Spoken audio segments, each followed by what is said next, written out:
What if Catelyn Stark discovered Jon Snow was her nephew and raised him as a prince? Let's explore the depths of it in the video. The autumn winds bite cold across the battlements of Winterfell as Howland Reed rides through the gates. 3 years have passed since Robert's rebellion ended. 3 years since the realm found peace. But the small man from the neck carries secrets that will shatter that peace like ice under a war hammer. Catelyn Stark watches from the window of the Great Keep as the unexpected visitor dismounts in the courtyard below. She does not recognize the slight figure wrapped in muddy green cloak, but something about his bearing suggests importance. Ravens do not fly from Greywater Watch often, and riders from the Crannogmen come even less frequently. "My lady," old Nan says from behind her, bouncing 3-year-old Rob on her knee. "Lord Stark requests your presence in his solar. Says it's urgent." Catelyn's stomach tightens. Urgent meetings in Ned's solar usually mean bad news. War, death, or politics. She hopes it is not war. The realm has seen enough blood. She finds Ned standing before his desk, his face grave as winter. The mysterious rider sits across from him, and Catelyn notices something wrapped in oiled leather resting between them. The man's clothes are still damp from travel, and mud cakes his boots. "Cat," Ned says, his voice strained. "This is Lord Howland Reed of Greywater Watch." The small man rises and bows deeply. His eyes are green like the bog waters of his homeland, and they hold secrets Catelyn cannot read. "My lady," Howland says, "I bring news that will change everything." "What news?" Catelyn asks, but her eyes drift to the leather-wrapped object on the desk. It is long and slender, like a sword. Howland's hands shake as he unwraps the leather. Inside lies a blade of incredible beauty, its steel rippling like water in the firelight. The crossguard is shaped like a falling star, and purple amethysts gleam in the pommel. "Dawn," Ned whispers. "Arthur Dayne's sword." "Aye," Howland says, "but that's not all I bring from the Tower of Joy." He reaches inside his cloak and produces a small roll of parchment, yellowed with age and sealed with dried blood. Catelyn feels ice form in her stomach. "Your sister's words," Howland says to Ned. "Her dying confession. She made me swear to bring them to you when the time was right." Ned stares at the parchment like it might burst into flames. For a moment, he seems unable to breathe. Then he takes it with trembling fingers and breaks the seal. As Ned reads, his face goes white as fresh snow. His knees buckle, and he grips the edge of his desk for support. "What does it say?" Catelyn demands. Ned looks up at her, and she sees tears in his eyes. "The boy," he whispers. "Jon, he's not my son." The words hit Catelyn like a physical blow. For 3 years, she has lived with the shame of her husband's bastard under her roof. For 3 years, she has resented the child who looks more like Ned than her own true-born son. For 3 years, she has treated that boy with cold civility at best, cruel indifference at worst. "Then whose?" she asks, though part of her already knows. "Lyanna's," Ned says, "and Rhaegar's. They were wed in secret before the Trident. Jon is not Jon Snow. He is Aegon Targaryen, the 6th of his name, the legitimate heir to the Iron Throne." The solar spins around Catelyn like a child's top. She grabs the back of a chair to keep from falling. The bastard she has resented, the child she has treated as a living reminder of her husband's supposed infidelity, is her nephew, Lyanna's son. Her sister by marriage's precious boy. "The boy has dragon's blood," Howland says quietly. "But he also has the wolf. Lyanna made me promise that if anything happened to her, if Ned couldn't tell the truth, I would come when the child was old enough to understand. Catelyn thinks of Jon Snow, barely 3 years old, playing with wooden swords in the Godswood. She thinks of his serious grey eyes, so like Ned's, so like Lyanna's. She thinks of how she has avoided him, ignored him, left his care to servants and wet nurses. He could be killed for this, she whispers. If Robert knew. Robert can never know, Ned says firmly. That's why I claimed him as mine. That's why I've carried this burden for 3 years. But Catelyn is already moving toward the door. Where are you going? Ned calls after her. To find my nephew, she says, and her voice breaks on the word. To beg his forgiveness. She finds Jon in the Godswood, as she knew she would. He sits beneath the heart tree, building castles from fallen leaves, while Robb naps nearby on a blanket. The afternoon sun catches the silver in his dark hair, and Catelyn wonders how she never noticed it before. The boy looks up as she approaches, and his face grows cautious. He is used to her avoiding him, used to her cold looks and careful distance. But now Catelyn sees him clearly for the first time. He has Lyanna's delicate features, her serious mouth, but his eyes are stark grey, and they hold a loneliness that breaks her heart. Jon, she says, kneeling beside him in the soft earth. The boy watches her warily. At 3, he already understands that Lady Catelyn does not speak to him unless she must. I need to tell you something important, she says, reaching out to touch his small face. He flinches away at first, then allows her touch. His skin is warm and soft, a child's skin. You are not who everyone thinks you are. Jon tilts his head, confused. You are my nephew, Catelyn says, and saying the words aloud makes them real.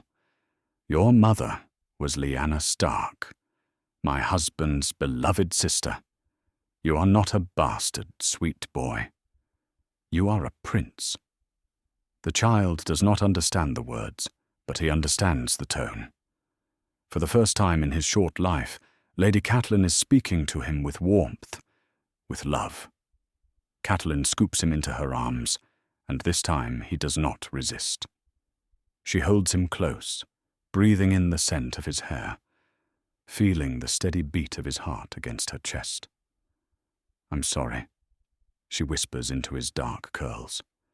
I'm so sorry, my sweet boy. I will never let anyone hurt you. I will love you as your mother would have loved you. I promise. That evening, the household of Winterfell is shocked to see Lady Catelyn enter the great hall with Jon Snow on her hip, treating him with the same tender care she shows Robb. The servants whisper among themselves, but none dare question her. At the high table, Catelyn cuts Jon's meat and wipes his face when he spills his milk. She speaks to him softly, tells him stories, smooths his hair when he grows tired. Maester Luwin raises an eyebrow but says nothing. The captain of guards looks puzzled, but holds his tongue. Only Ned understands, and he watches his wife's transformation with wonder and relief. For 3 years, he has carried the burden of Jon's parentage alone. For 3 years, he has endured his wife's coldness toward an innocent child. But now, as he watches Catelyn kiss Jon's forehead and settle him on her lap, Ned feels a weight lift from his shoulders. The secret is still dangerous. Robert Baratheon would still order the boy's death if he knew the truth. But now Ned has an ally in protecting Jon, a fierce lioness who will guard her nephew with her life. As the evening progresses, Jon falls asleep in Catelyn's arms. She holds him close, rocking slightly, humming a lullaby she sang to Robb as a baby. The child's face is peaceful in sleep, and Catelyn marvels at his beauty. He is a Stark and a Targaryen both, ice and fire made flesh. In his veins flows the blood of kings and wolves, of dragons and the first men. But more than that, he is Lyanna's son, and Catelyn loved her good sister dearly. What happens now? Ned asks quietly when they are alone in their chambers. Catelyn shifts Jon to one arm and takes her husband's hand with the other. Now we raise him as he should have been raised from the beginning, as a prince, as our son. It will raise questions, Ned warns. Let them question, Catelyn says fiercely. I am the Lady of Winterfell. If I choose to love this child as my own, that is my right, and anyone who speaks against it will answer to me. Ned smiles for the first time in weeks. He should have known his wife's love, once kindled, would burn bright as dragon fire. Jon will want for nothing now. He will have a mother's love, a mother's protection, and all the education and training befitting a prince of the blood. The boy stirs in Catelyn's arms and murmurs something in his sleep. She kisses his temple and whispers back, "Sleep, my little prince. Your aunt is here now. I will keep you safe." Outside, the autumn winds howl around Winterfell's ancient walls, but inside the keep, a new family has been born from truth and love. Jon Snow is dead. In his place lives Aegon Targaryen, beloved nephew of Catelyn Stark, protected by the wolves of Winterfell. The secret will not remain hidden forever. Secrets this large never do. But for now, in this moment, a mother holds her nephew close and promises him the world. 2 years pass like the turning of seasons, and Winterfell transforms around the boy who was once called Bastard. Jon Snow no longer exists in the halls of the ancient keep. In his place walks a prince, though few beyond these walls know his true name. Catelyn stands in the great hall before the assembled household, her hand resting on 5-year-old Jon's shoulder. The boy has grown tall for his age, and his silver-streaked hair catches the light from the high windows. His grey eyes, so like Ned's, hold an intelligence that unsettles some of the older servants. "From this day forward," Catelyn declares, her voice carrying the authority of Lady Stark, "Jon is my son in all but blood. He is heir to Winterfell until Robb comes of age, and any who would question this will answer to me." The household accepts this proclamation in stunned silence. Old Nan nods approvingly, but the captain of guards shifts uncomfortably. Bastards do not become heirs, not even beloved bastards. But Lady Catelyn's word is law in Winterfell when Lord Stark is away on king's business. Furthermore, Catelyn continues, Jon will receive the education befitting his station. Maester Luwin will expand his lessons to include the histories of all the great houses, the languages of the free cities, and the arts of war and governance. Maester Luwin's chain jingles as he bows. The old man has served House Stark faithfully for decades, and if Lady Catelyn wishes the boy to learn like a lord's heir, he will teach like a lord's heir.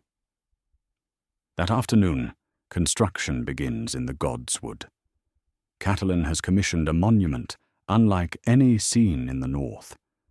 The stonemasons work in secret, shaping granite and obsidian into the form of a dragon wrapped around the base of the heart tree.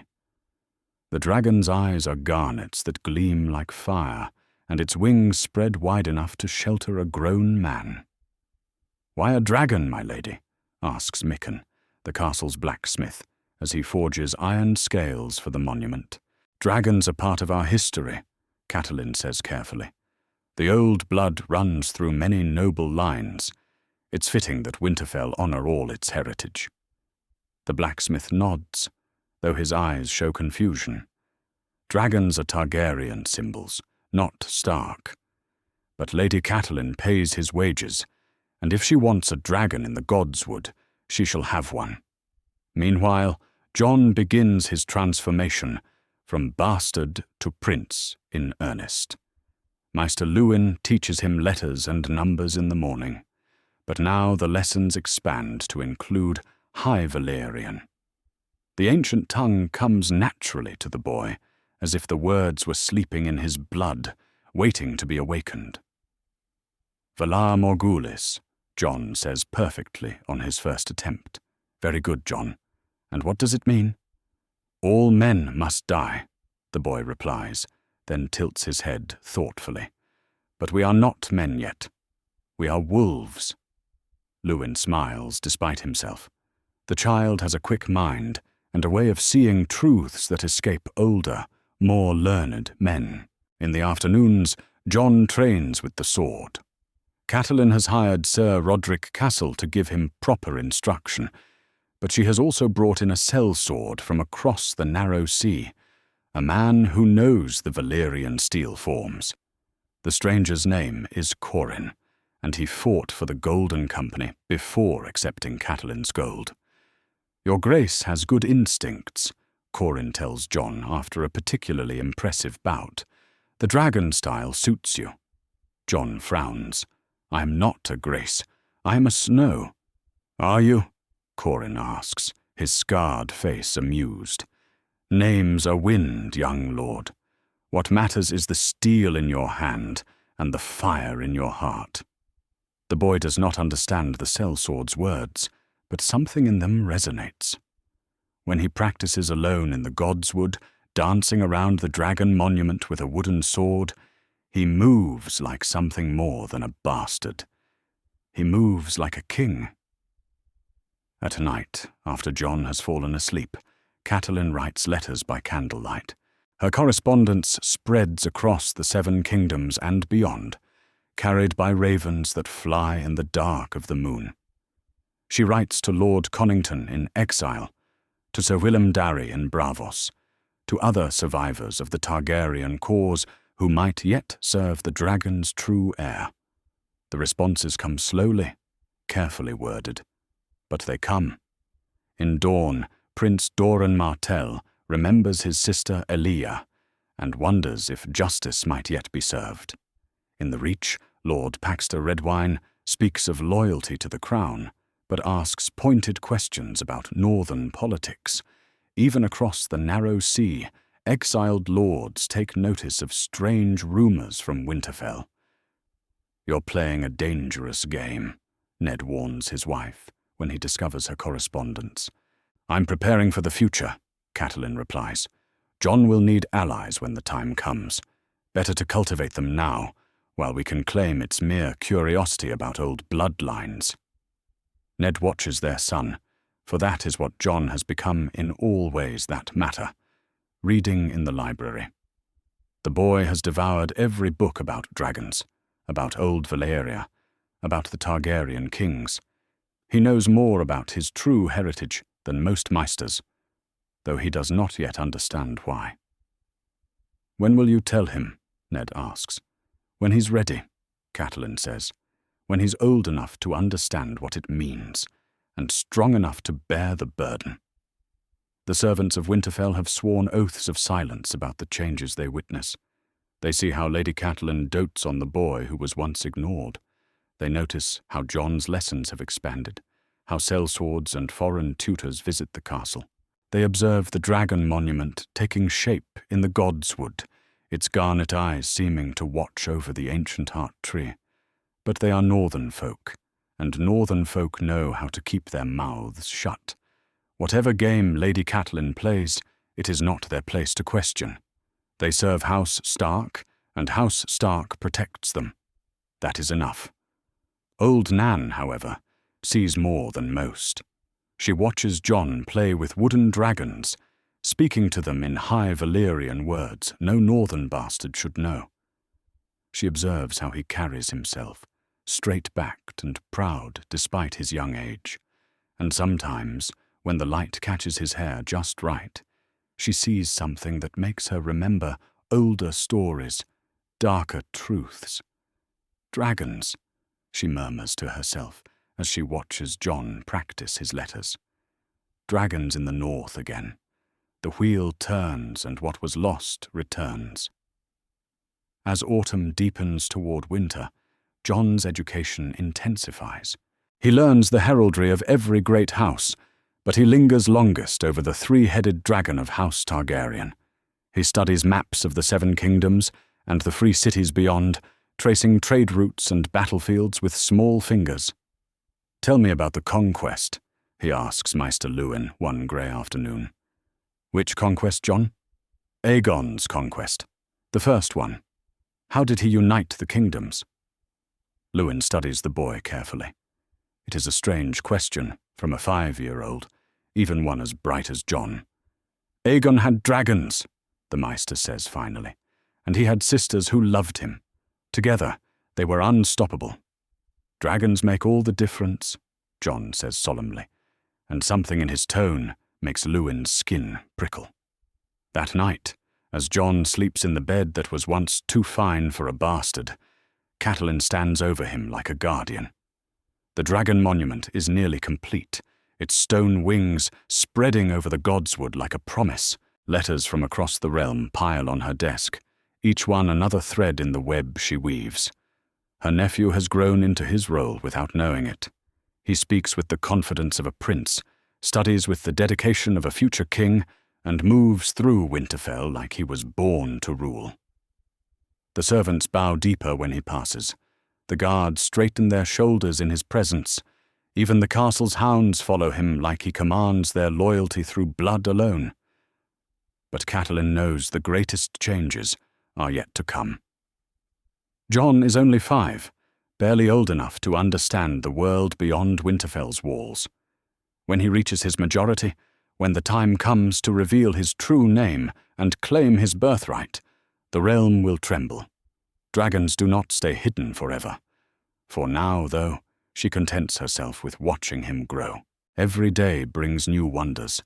A perfectly pronounced Valyrian phrase, a sword form executed with impossible grace, a moment of leadership that seems far beyond his years. The bastard Jon Snow is truly dead, buried beneath years of love and careful grooming.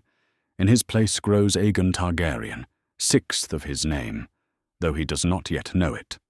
When the time comes for the dragon to spread its wings, Winterfell will have given it the strength to soar. But that time is not yet.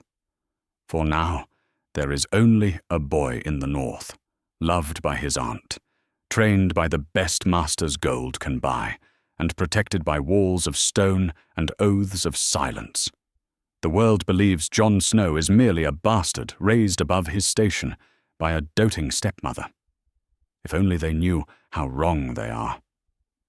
3 years pass like the changing of seasons, and the boy who was once called bastard grows into something magnificent. At 8 years old, Jon moves through Winterfell with a grace that turns heads and stops conversations. His silver-streaked hair catches the light like spun moonbeams, and his grey eyes hold depths that unsettle grown men. In the training yard, Sir Rodrik Cassel watches in amazement as Jon disarms Robb for the 3rd time in a row. Both boys are 8, but where Robb fights with northern fury, Jon fights with something else entirely. His movements flow like water, precise and deadly, each strike calculated 3 moves ahead. "Again," Jon says, offering his hand to help Robb to his feet. Robb grins and accepts the help. The brothers have grown close over the years, and Robb feels no jealousy toward Jon's superior skill. If anything, he seems proud of his brother's abilities. "How does he do it?" young Theon Greyjoy asks from the sidelines. The Ironborn ward has lived at Winterfell for 2 years now, and he still cannot understand how a bastard fights better than lord sons twice his age. "Practice," Sir Rodrik says simply, but his eyes follow Jon with something approaching awe. The truth is more complex. Jon's education has expanded far beyond what any bastard should receive. Each morning, he studies with Maester Lewin in the castle's library, poring over ancient texts about dragons and the blood of old Valyria. The Maester has become convinced that Jon carries some trace of Dragonlord heritage, though he does not know how. "The blood of the dragon runs true," Lewin murmurs, as he watches Jon read fluently in High Valyrian, switching seamlessly between the Old Tongue and the Common Tongue as he translates ancient passages about Aegon's conquest. "What does this part mean?" Jon asks, pointing to a particularly complex passage about dragon dreams and prophetic visions. It speaks of the gift of foresight, Lewin explains carefully. Some of the Dragon Lords could see glimpses of what was to come, dreams that revealed truth. Jon nods thoughtfully. He has been having strange dreams lately, visions of ice and fire, of great battles and winged shadows, but he has told no one, not even Catelyn. That afternoon, those dreams feel very far away as Catelyn calls him to her solar. She sits in her chair with a small bundle in her arms, and her face glows with the joy of new motherhood. "Jon," she says softly, "come meet your sister." The baby in her arms has auburn hair like Catelyn's, and the tiniest fingers Jon has ever seen. When she opens her eyes, they are tully blue, bright and curious. "Her name is Sansa," Catelyn says, settling the baby more comfortably. "She is your sister, Jon. Not half-sister. Not by marriage. Your sister in all the ways that matter." Jon approaches carefully, as if the baby might break if he moves too quickly. When Sansa wraps her tiny fingers around his thumb, something fierce and protective awakens in his chest. "Little sister," he whispers, and Catelyn's eyes fill with tears at the tenderness in his voice. From that moment, Jon becomes Sansa's devoted guardian. He sits with Catelyn during feeding times, learning how to hold the baby properly. He sings to Sansa when she cries, old northern songs that old Nan taught him. When visitors come to Winterfell, he hovers protectively nearby, as if he could shield her from the world with his presence alone. The visitors notice this, and more. Lord Jason Mallister of Seaguard arrives for his annual visit and finds himself staring at the boy who stands at Catelyn's right hand during formal dinners. Jon carries himself with a poise that speaks of royal blood, and when he speaks, grown lords listen. "That boy has the bearing of a king," Mallister confides to his captain that night. "I've seen princes with less presence." Similar whispers follow other visitors. Lord Jon Royce of Runestone comments on Jon's exceptional education and martial prowess. Sir Brandon Tully notices how the household defers to the boy who was once called Bastard. Each visiting lord leaves Winterfell with questions they dare not voice aloud. Meanwhile, Jon's education continues to expand in ways that would shock the realm if they knew. Catelyn has arranged for him to correspond with scholars in Old Town, learning about Valyrian history from the source texts. She has also begun teaching him the art of governance, involving him in discussions about Winterfell's management and the complexities of northern politics. "Why do you teach me these things?" Jon asks one evening, as they review accounts in Ned's solar. Catelyn looks up from the ledgers, struck by the directness of his question. At 8, Jon asks questions that cut to the heart of matters. "Because you have a gift for leadership," she says carefully, "and gifts should not be wasted." But the truth, which she cannot yet tell him, is that she is preparing him for a throne he does not know he will claim. That night, Jon dreams of dragons again. He stands in a great hall with pillars shaped like worms, their stone eyes watching him with ancient intelligence. In the dream, a woman with silver-gold hair places a crown upon his head, while crowds kneel before a throne made of melted swords. He wakes with the taste of smoke in his mouth and the sound of roaring flames in his ears. The dreams are growing stronger, more vivid. Sometimes he sees things that later prove true, a raven arriving with specific news, a servant falling ill, small details that make Maester Lewin study him with increasing interest. "The boy has the sight," old Nan tells Catelyn one morning, her ancient voice certain. "I've seen it before. The blood remembers what the mind forgets." Catelyn nods thoughtfully. She has noticed Jon's uncanny ability to predict certain events, his unusual wisdom for his age. If he truly carries the blood of dragons, perhaps other gifts come with it. The political situation grows more complex as autumn deepens. Ravens arrive regularly now, carrying coded messages from across the realm. Dornish lords express subtle interest in northern affairs. River lords ask pointed questions about bloodlines and inheritance. Even from across the narrow sea come whispers of interest in the Wolf Prince of Winterfell. Then comes the raven that changes everything. Ned reads the message twice before looking up at Catelyn with troubled eyes. Robert announces his intention to visit Winterfell, he says quietly. In 2 years' time, he wishes to hunt in the Wolf's Wood and reminisce about old times. Catelyn's blood turns cold. Robert's visit could mean discovery, exposure, death for Jon if the king suspects the truth. 2 years, she murmurs. That gives us time to prepare. Prepare for what? Ned asks, though he already knows. To protect our son, Catelyn says fiercely, whatever it takes. That evening, Jon sits in the God's Wood beneath the heart tree, with baby Sansa sleeping peacefully in his arms. The dragon monument watches over them, its garnet eyes seeming to glow in the twilight. Robb plays nearby with wooden swords, practicing the moves Jon taught him earlier. Tell me a story, Robb demands, settling beside his brother. Jon thinks for a moment, then begins to speak of ancient kings and dragons, of heroes who rose from nothing to change the world.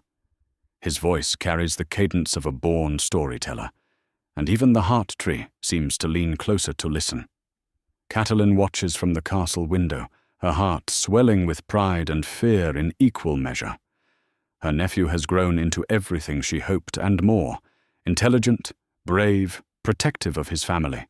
He leads without knowing it, inspires loyalty without trying. But in 2 years, King Robert will come to Winterfell, and when that happens, Jon's hidden nature may no longer be possible to conceal.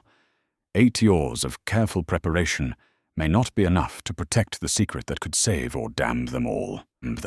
For now, though, there is peace in the God's Wood. A prince who does not know his name tells stories to his siblings under the watchful eyes of stone dragons. The blood of ice and fire flows through his veins, and dreams of destiny dance behind his grey eyes. The wheel of fate turns slowly, but it turns, and in Winterfell, under northern stars, a dragon grows stronger with each passing day. Soon, the realm will discover what Catelyn Stark has known for years, that the last son of Rhaegar Targaryen lives, and he will not remain hidden forever. 2 more years pass, and the shadows grow longer around Winterfell. Jon Snow stands 10 years tall now, no longer a boy, but not yet a man. His silver-streaked hair has darkened to near black, but in certain light it still gleams with the pale fire of old Valyria. When he moves through the castle corridors, servants bow deeper than they once did, and visiting lords take notice of the young wolf who carries himself like a king. The trouble begins on a crisp autumn morning, when Tyroshi merchants arrive to trade fine silks and Myrish glass. Jon stands beside Catelyn in the great hall as she conducts the household's business, translating when the merchants struggle with the common tongue. The conversation flows smoothly until one merchant, frustrated by a price negotiation, bursts into rapid High Valyrian. "Henuha Persis," the man exclaims. "By my fires!" Without thinking, Jon responds in the same tongue, his accent pure and noble. "Skoros ixos auhabrosi?" What is your price? The great hall falls silent. Every eye turns to the 10-year-old boy who just spoke High Valyrian, like it was his mother tongue. The merchants stare in shock, recognizing the perfect pronunciation of old blood nobility.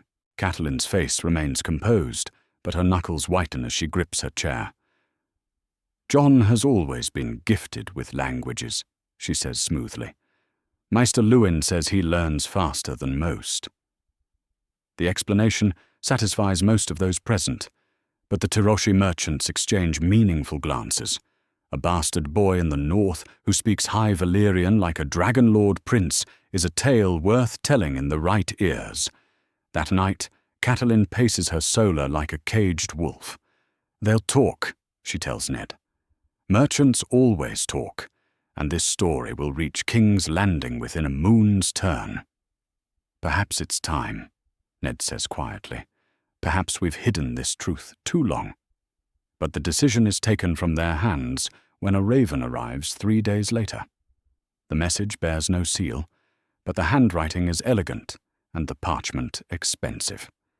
It contains only 3 lines that make Catelyn's blood run cold. The old lion grows curious about reports from the north. Rumors speak of a prince where there should be only wolves.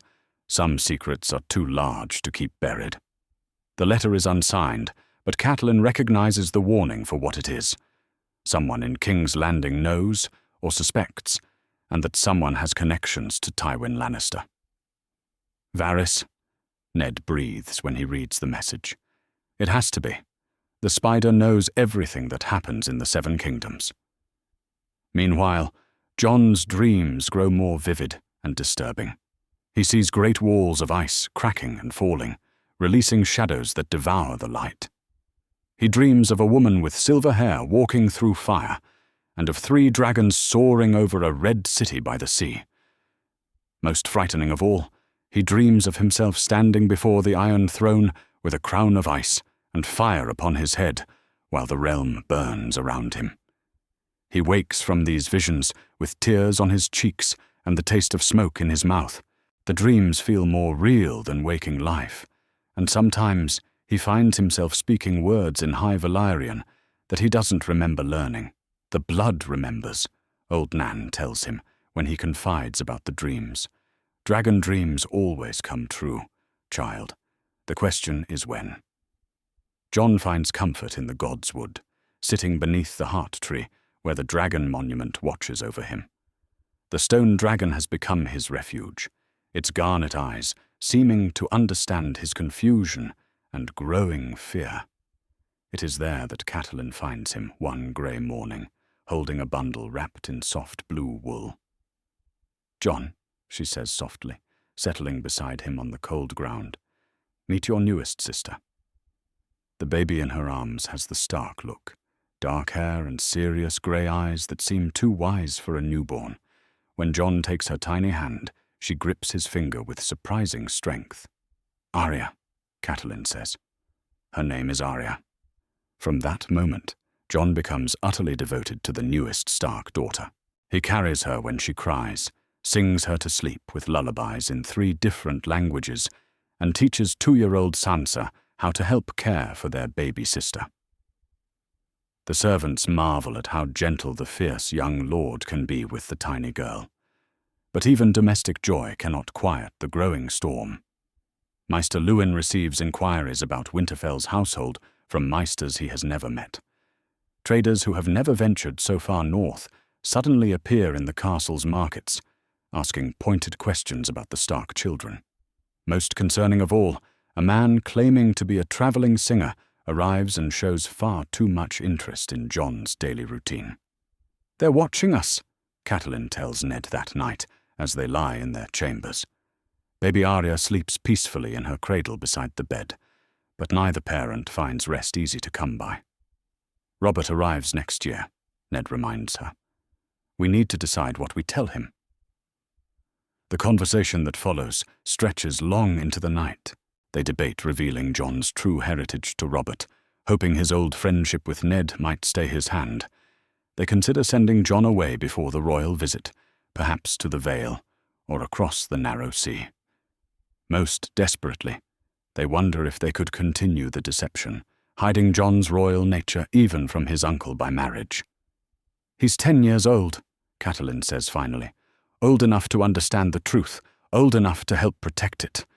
We have to tell him before Robert arrives." Ned nods grimly.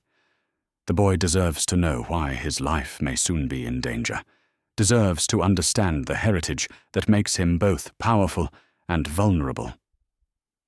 Meanwhile, Jon continues his education with increased urgency. His swordplay has progressed to a level that astounds even Ser Roderick, and his studies of Valyrian history have expanded to include detailed genealogies of House Targaryen. He knows the names of every dragon ever hatched, every king who ever sat the Iron Throne with silver hair and purple eyes. "Why do I need to know all this?" he asks Maester Luwin one afternoon, as they study ancient texts about dragon-binding magic. The old master looks at him carefully. "Because knowledge is power, Jon. And someday you may need all the power you can gather." The cryptic answer frustrates Jon, but he continues his studies with growing determination. The dreams show him snippets of a future he doesn't understand. Great battles, burning cities, ice demons with blue eyes, and always the Iron Throne waiting like a black metal mountain. As winter deepens, the political situation grows more precarious. Ravens arrive with increasing frequency, carrying coded messages that make Catelyn's face grow pale. Tywin Lannister has indeed sent agents north, disguised as merchants and hedge knights. They probe for information about the Stark Prince, whose reputation has somehow reached the capital. Most disturbing of all is a message that arrives on a moonless night, carried by a raven that dies moments after delivering its burden. The parchment bears the three-headed dragon seal of House Targaryen, and the message within is written in High Valyrian. The last dragon stirs in the north. The realm remembers the songs of ice and fire. When the time comes, those who served the dragon will serve again. Catelyn burns the message immediately, but its words echo in her mind for days afterward. Somewhere across the narrow sea, other survivors of the Targaryen cause know about Jon. They wait and watch, ready to support his claim when the moment arrives. But that moment feels both inevitable and terrifying. Jon grows stronger and more commanding each day, his royal heritage becoming impossible to hide despite all their efforts. Soon, very soon, the truth will emerge whether they will it or not. In the Godswood that night, Jon sits with baby Arya, sleeping in his arms while 2-year-old Sansa plays at his feet. The dragon monument towers over them all, its stone wings spread wide in eternal protection.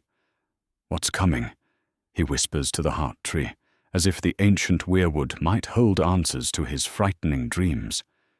But the only response is the wind through the leaves and the distant howl of wolves in the darkness. Change approaches Winterfell like a storm front, and when it arrives, the boy who was raised as a bastard will finally learn why kings and spymasters fear his very existence. The dragon sleeps no longer. Soon, all the 7 kingdoms will hear its roar.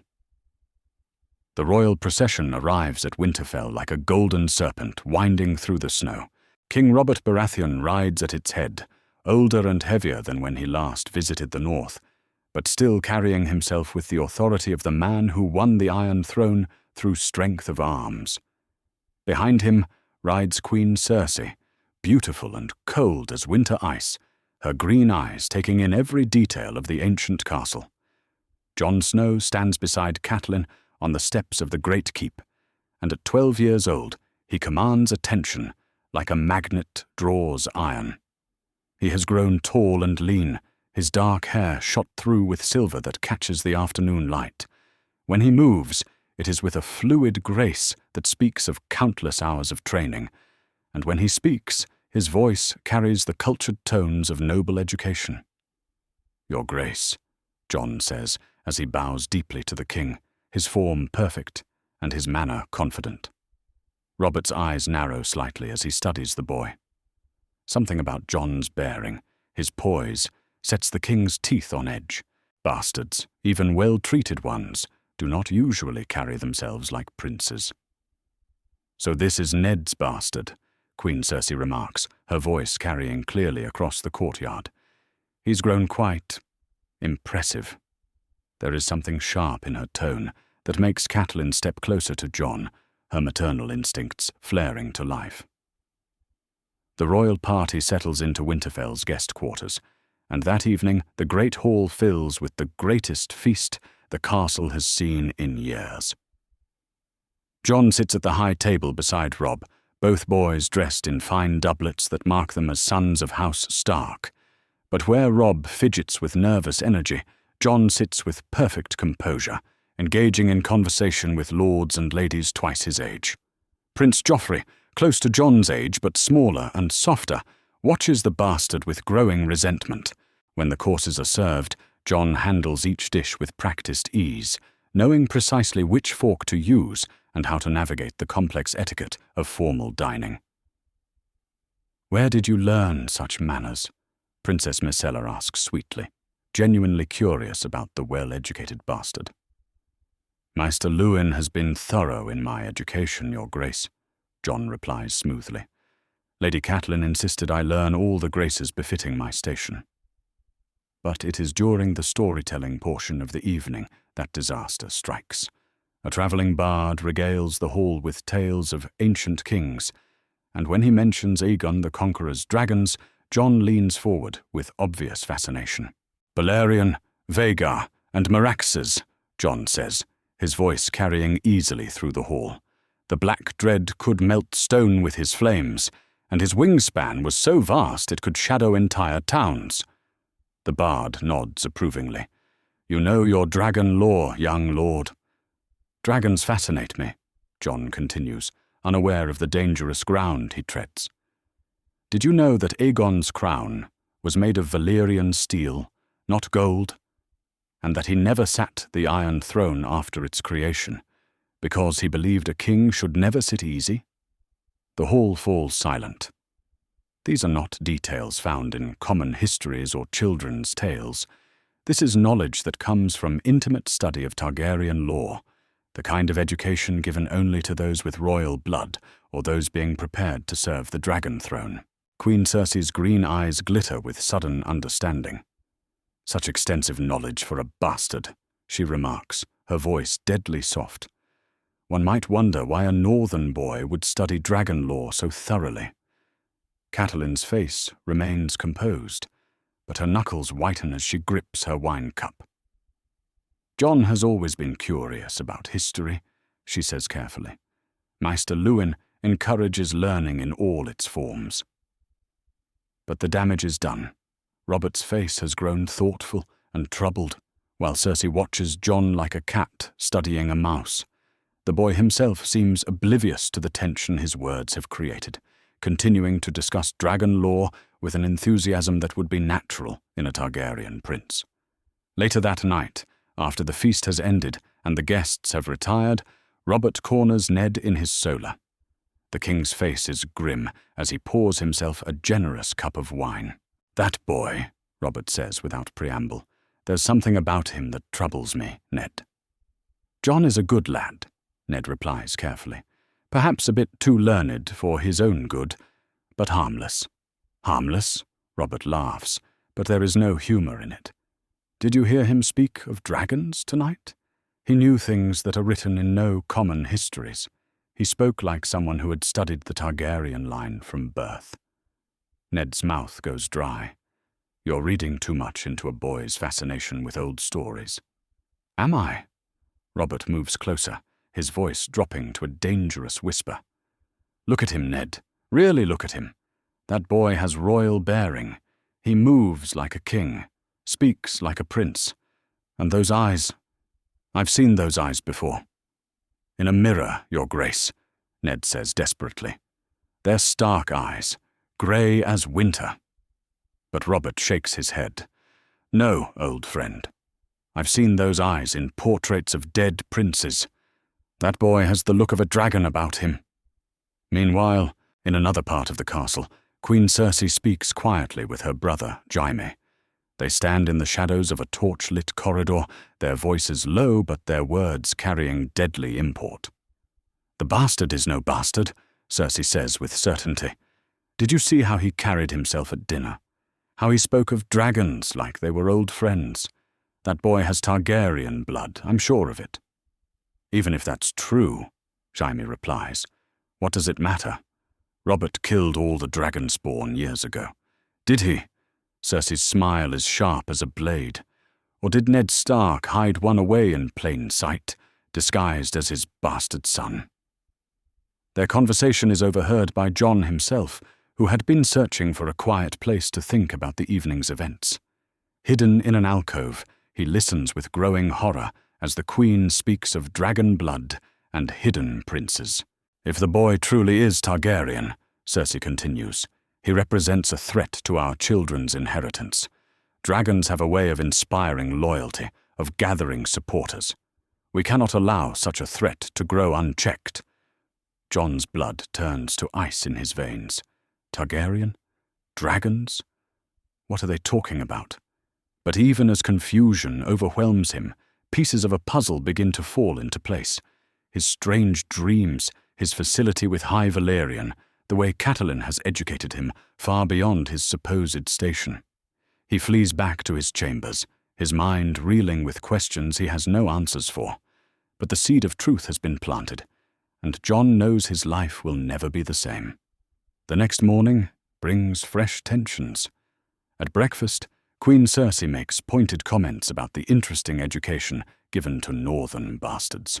When Jon demonstrates his swordplay for the royal party, she remarks on his unusual technique, noting similarities to descriptions of Targaryen fighting styles from old texts. Such refined movements for a bastard, she observes to Catelyn. One might think he'd been trained by the finest masters gold could buy. Jon has always been gifted, Catelyn replies, her voice steady despite the threat she hears in every word. Natural talent requires good instruction to flourish. Indeed, Cersei says, her smile cold. Though one wonders what other gifts might run in his blood. Some traits breed true, regardless of circumstance. The confrontation comes to a head during the final feast of Robert's visit. Jon, emboldened by wine and still shaken by what he overheard, asks pointed questions about the Targaryen lineage during dinner. "Your Grace," he says to Robert, "what happened to Prince Rhaegar's other children? Surely not all the dragon blood was extinguished." The hall falls deadly silent. Robert's face darkens with old rage, while Cersei's eyes glitter with triumph. She has the proof she needs now. No bastard would ask such questions unless he had personal interest in the answer. "All Targaryen spawn are dead," Robert growls. "I made sure of that." "All of them?" Jon presses, his young voice carrying across the silent hall. "Even the innocents?" "There are no innocent dragons," Robert roars, slamming his fist on the table. "The blood is tainted. Every last one of them deserved death." The explosion of royal anger sends shock waves through the hall. Jon realizes too late that he has revealed far too much, pushed too hard. But the questions burning in his mind will no longer be silenced. That night, Catelyn finds Jon in the Godswood, sitting beneath the heart tree with tears on his cheeks. The dragon monument watches over them both, its garnet eyes seeming to glow in the moonlight. "Tell me the truth," Jon whispers. "Please, Mother, tell me who I really am."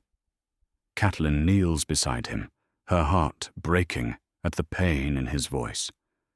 The time for secrets has passed.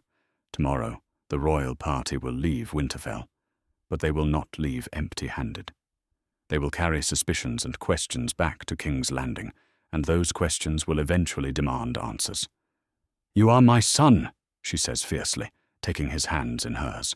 "In every way that matters, you are my beloved son." "But not by blood," Jon says. It is not a question. Catelyn closes her eyes, knowing that their carefully constructed world is about to crumble. "No," she whispers, "not by blood. But Jon, there are truths that are too dangerous to speak, even here." "More dangerous than the Queen already suspecting?" Jon asks, wisdom beyond his years shining in his grey eyes. Catelyn has no answer for that. The dragon has stirred too much, roared too loudly. Now all that remains is to weather the storm that follows. 1 year passes like a held breath after the royal visit, and Winterfell feels the weight of secrets too large to bear. The raven that arrives on a cold morning in late autumn carries the royal seal and words that make Ned's blood turn to ice. Let it be known that the bastard Jon Snow is commanded to take the black and join the Night's Watch before the moon turns. Any refusal will be seen as defiance of the crown. Robert of the House Baratheon, first of his name, king of the Andals and the first men. Catelyn reads the message with trembling hands, her face growing pale as fresh snow. In the distance, she can hear the cries of her newest son, Brandon, born just days ago amid the growing storm of political crisis. "He knows," she whispers. "Robert knows or suspects enough to act." Ned crumples the parchment in his fist. Cersei has been whispering poison in his ear all year. Every raven from King's Landing brings new questions about Jon's education, his bearing, his bloodline. Jon himself stands in the doorway of the Solar, 13 years old and tall as a grown man. His face has lost the softness of childhood, and his grey eyes hold depths that speak of hard-won wisdom. He has grown into his heritage without knowing it, carrying himself with the unconscious authority of kings. "I heard shouting," he says quietly. "What news from the capital?" For a moment, Catelyn and Ned exchange looks heavy with 13 years of shared deception. Then Catelyn rises from her chair, walks to Jon, and takes his hands in hers.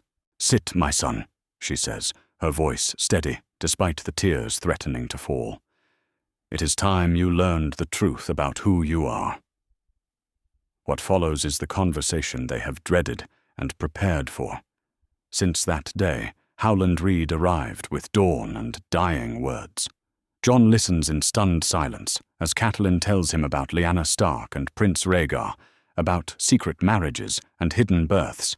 She speaks of Robert's rebellion and the Tower of Joy, of promises made to a dying sister.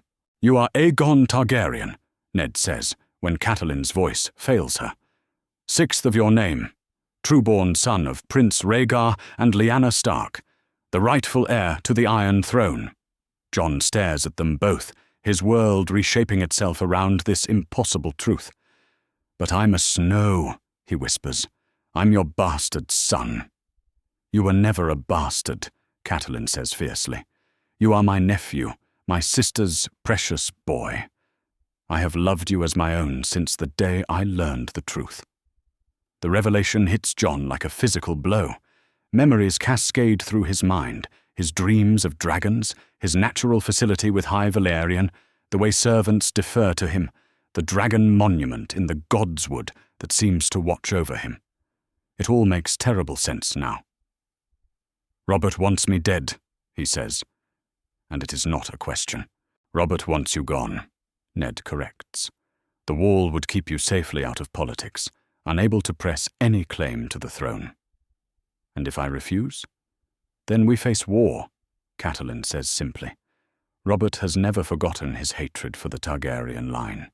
He sees you as a threat that must be eliminated." That night, Jon cannot sleep. He walks the battlements of Winterfell, his mind churning with questions and fears. Below in the Great Hall, he can see Catelyn tending to baby Bran, while Sansa and Arya play nearby. These are his siblings, his family, but now he knows they share no blood with him. Yet the love is real. The bonds forged over 13 years do not break simply because of blood and names. The crisis deepens when a second raven arrives 3 days later. This message bears the Lannister seal and carries even more ominous news. Lord Stark. The Crown's patience grows thin. The bastard's continued presence at Winterfell is seen as defiance. Compliance is expected within the fortnight. Tywin Lannister, Hand of the King. "Tywin," Ned breathes, recognizing the true threat behind the words. Robert's made him Hand. The man who ordered the murder of Rhaegar's other children now holds power over all the realm. Catelyn's response is swift and fierce. That very day, ravens fly from Winterfell's rookery, carrying messages to Riverrun and the Vale. Her father's banners and her sister's knights will answer if the crown moves against Jon. She will not see her nephew harmed, not while she draws breath. But the truly dangerous responses come from unexpected quarters.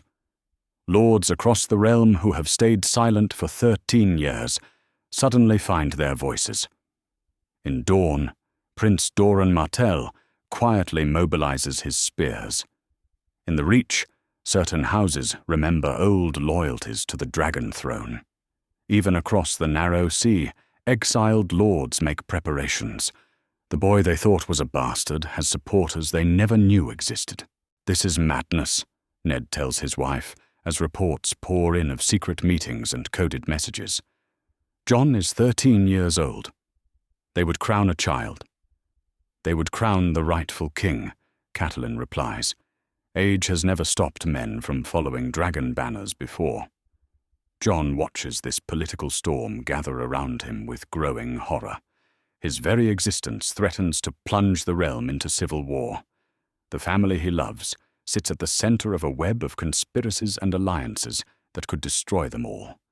The breaking point comes when Theon Greyjoy brings word from the harbor. Ships have been spotted off the coast, royal vessels flying the crowned stag, carrying soldiers in Lannister gold. "They're coming," Theon reports breathlessly. 3 ships, maybe 200 men. They'll reach shore by morning. Ned's face goes grim. Robert's lost patience. He means to take Jon by force. That night, as Winterfell prepares for siege, Jon makes his decision. He finds Catelyn in her chambers, holding baby Bran while her other children sleep peacefully nearby. The sight of his family, for they are his family, blood or no blood, strengthens his resolve. "I have to go," he says quietly. "I won't let them hurt you because of me." Catelyn looks up, and Jon sees his own pain reflected in her eyes. "Where will you go?" "Across the narrow sea, to the free cities, maybe Pentos or Braavos. I'll find the exiled lords who remember my father. If I must be a dragon, I'll learn to be one properly." "You're just a boy," Catelyn whispers, but she knows he is right. His presence endangers everyone she loves. "I'm 13, Jon says, with a sad smile. Aegon the Conqueror was not much older when he claimed his throne. Daeron the young dragon conquered Dorne at 14. Dragon princes grow up fast. They spend the night making preparations. Catelyn gives him gold and letters of credit, enough to live like a lord in exile. Ned provides him with weapons and armor fit for a prince. Most precious of all, Catelyn gives him Dorne, Arthur Dayne's sword, that came with the truth of his birth. "This belonged to the Sword of the Morning," she says, as she buckles the scabbard around his waist. "Now it belongs to you. A king should carry a blade worthy of his station." As dawn breaks over Winterfell, Jon stands in the God's Wood one last time. The dragon monument seems to watch him with approval, as if it has been waiting 13 years for this moment. Sansa and Arya are still sleeping, unaware that their beloved brother is about to vanish from their lives. Robb finds him there, already dressed for travel. The boys embrace fiercely, and Jon whispers words of goodbye he knows will never be enough.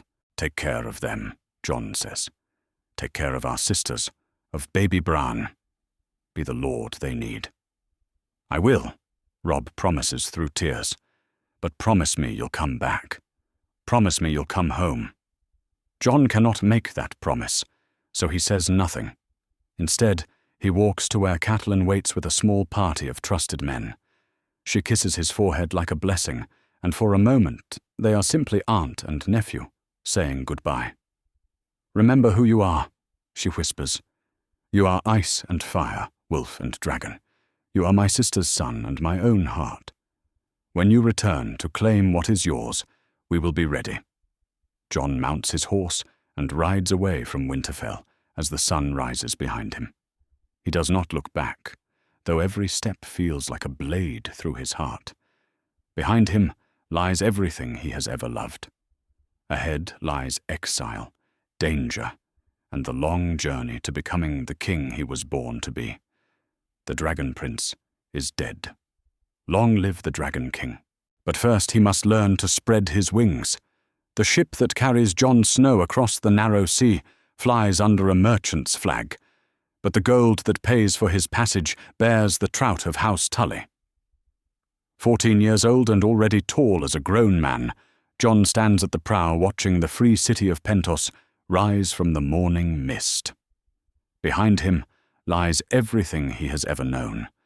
Ahead lies a future he must forge with his own hands. The captain, a Braavosi smuggler paid well for his discretion, studies the young lord with curious eyes. "First time across the water, young sir?" "Yes," Jon replies, his hand resting on Dorne's pommel. The Valyrian steel sword draws glances wherever he goes, marking him as nobility despite his simple travelling clothes. "Pentos is a good place for a young man to learn the world," the captain says carefully, "especially one with interesting heritage." Jon's eyes narrow. He has told no one his true name, but somehow word travels faster than ships across the narrow sea. Perhaps secrets are harder to keep when they involve dragon blood. The magister who meets him at the docks is everything Jon expected from Catelyn's descriptions. Illyrio Mopatis is vast and perfumed, draped in silk and smiling like a merchant who has found a particularly valuable prize. "Young lord," Illyrio says with a bow that sets his jeweled rings flashing, "welcome to Pentos. Your family has told me much about you." "My family?" Jon asks carefully. "Those who remember the dragon, of course. Come, we have much to discuss." Illyrio's manse is a palace of marble and gold, filled with treasures from across the known world. But it is the man waiting in the garden who takes Jon's breath away. Harry Strickland, Captain General of the Golden Company, stands like a statue, carved from war and loyalty. "So," Strickland says, his scarred face impassive as he studies Jon, "you're the lost prince they've been whispering about." "I'm Jon Snow," Jon replies carefully. Strickland laughs, but there is no mockery in it. "Boy, I knew your father. You have Rhaegar's eyes and Lyanna Stark's stubborn jaw. Don't insult my intelligence by pretending to be anything but what you are." What follows is the first of many conversations that reshape Jon's understanding of the world. The Golden Company has waited decades for a Targaryen restoration, their loyalty purchased not with gold, but with blood and broken promises. They remember Aegon the Conqueror, Demon Blackfyre, and all the princes who carried dragon banners into battle. 10,000 swords, Strickland tells him, as they walk through the company's camp outside Pentos. Exiled lords, landless knights, and sellswords who remember when the dragon flew over King's Landing. They'll follow you, if you prove worthy. "And how do I prove that?" Jon asks. "By being more than a boy with a famous name," comes the blunt reply. "By learning to lead, to fight, to inspire loyalty in men who have nothing left to lose." The training begins immediately. Jon's education with Ser Roderick and the sellsword Corin has given him a solid foundation, but the Golden Company's masters push him far beyond what any northern bastard would need to know. He learns Dothraki fighting techniques from a former Khals blood rider, studies siege warfare with engineers who built machines for the free cities, and practices diplomacy with exiled lords who once walked the halls of the Red Keep. "War is coming to Westeros," Lord Jon Connington tells him one evening, as they study maps of the Seven Kingdoms. The former hand of Aerys Targaryen has grown grey in exile, but his loyalty to the Dragon Throne burns bright as ever. "Your presence there, even hidden, has stirred old loyalties and ancient hatreds." Robert grows paranoid, sees threats in every shadow. "Good," Jon says, surprising himself with the venom in his voice. "Let him fear. He has much to answer for." But it is not just military training that shapes Jon during his year in Pentos. Maester Holden, expelled from the Citadel for his Targaryen sympathies, continues Jon's education in the histories and languages befitting a king. Jon learns the intricacies of Westerosi lore, studies the failures and successes of past monarchs, and delves deep into the mysteries of dragon lore. "Your ancestors bound dragons to their will through blood and sorcery," Holden explains, as they pore over ancient Valyrian texts. "The knowledge was lost when the Doom claimed old Valyria, but fragments remain. If dragons ever return to the world, a true Targaryen might wake them from stone. The thought seems impossible, yet Jon finds himself dreaming of great worms soaring through skies of fire and shadow. The dreams grow stronger as months pass, showing him visions that feel more real than waking life. Ravens arrive regularly from Westeros, carrying coded messages about the realm's growing instability. Lords choose sides in a conflict that has not yet begun, while Robert Baratheon's rage at Jon's escape has driven him to increasingly erratic behavior. The king demands hostages from houses suspected of Targaryen sympathies, and his paranoia spreads like plague through the court. "Your cousin Robb has been named heir to Winterfell in your absence," one message reports, but northern lords ask pointed questions about where the true Stark prince has gone. Jon reads these reports with mixed emotions. Part of him aches for home, for the family he left behind. But part of him feels a cold satisfaction at the chaos his revelation has unleashed. Let Robert choke on his fears. Let the realm remember that dragons have long memories. The turning point comes during a sparring session with Daemon Sand, a Dornish knight whose hatred of Lannisters burns as hot as Jon's own. They fight with live steel, as has become Jon's preference, when suddenly the world around them fades away. Jon sees ice, endless ice, stretching beyond all horizons. He sees an army of the dead marching south, led by beings of such cold malevolence that even dragons might flee before them. He sees the great wall of the north cracking like broken glass, and behind it, something ancient and hungry stirring to terrible life. The vision hits him so hard that he staggers, barely avoiding Daemon's thrust. When the world returns to normal, he finds himself on his knees in the dust, dawn fallen from nerveless fingers. "What did you see?" Illyrio asks, his merchant smile replaced by genuine concern. "The end of everything," Jon whispers. "Ice and death coming south, the dead walking again." That night, Jon cannot sleep. He walks the gardens of Illyrio's manse, his mind churning with implications he barely understands. The visions have grown stronger since leaving Westeros, as if distance from the wall has somehow freed his sight to see farther into shadow.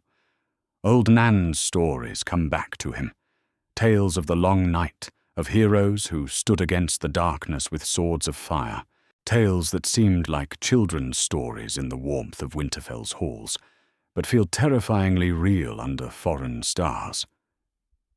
"The prince that was promised," he murmurs, remembering fragments of prophecy Maester Haldon has taught him.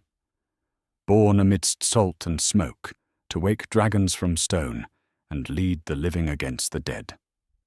The next morning, Jon seeks out Harry Strickland in the Golden Company's War Pavilion.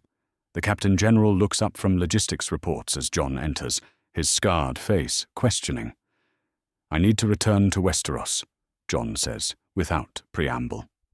"You've been gone less than a year," Strickland replies. "The realm is not ready for—" "The realm will never be ready for what's coming," Jon interrupts. "I've seen it in dreams, felt it in my blood.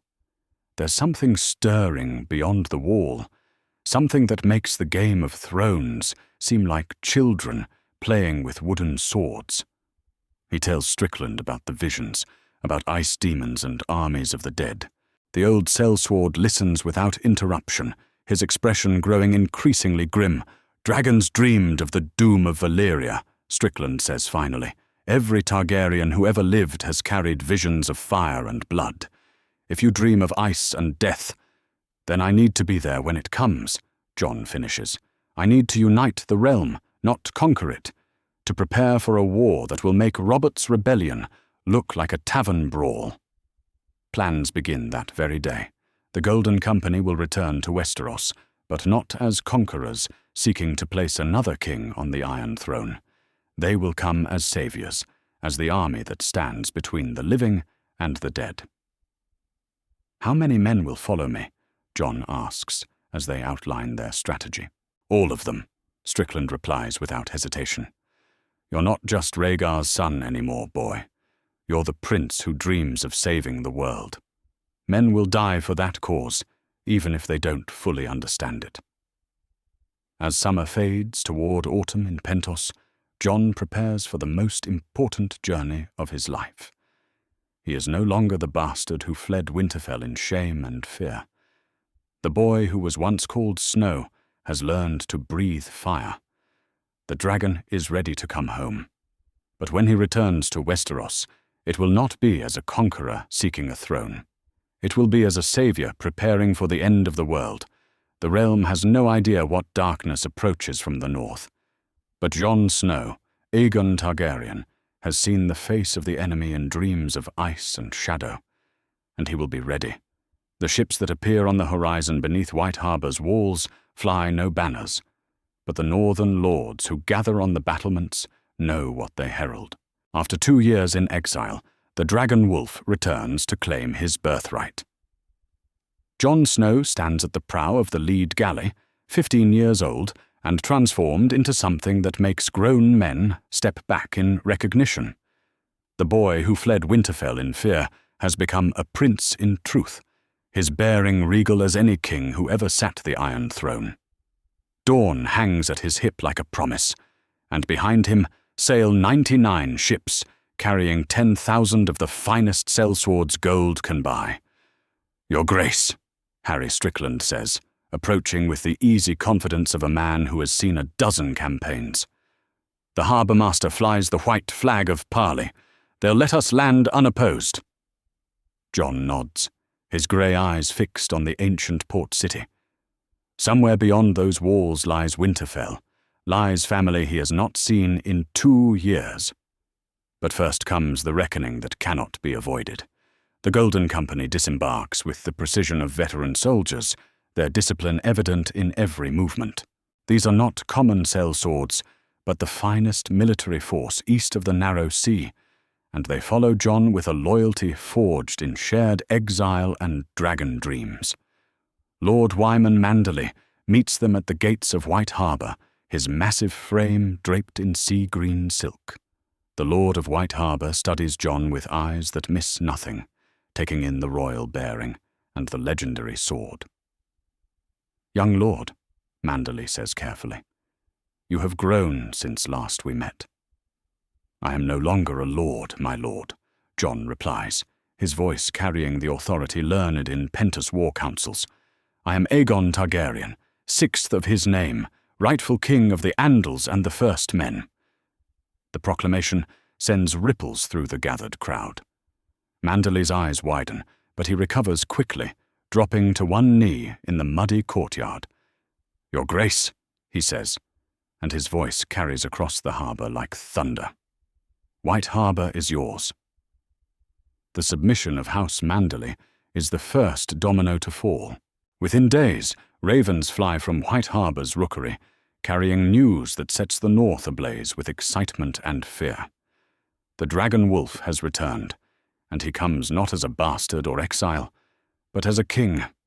Northern lords face an impossible choice. Their loyalty belongs to House Stark, but the boy they once knew as bastard now claims to be their rightful sovereign.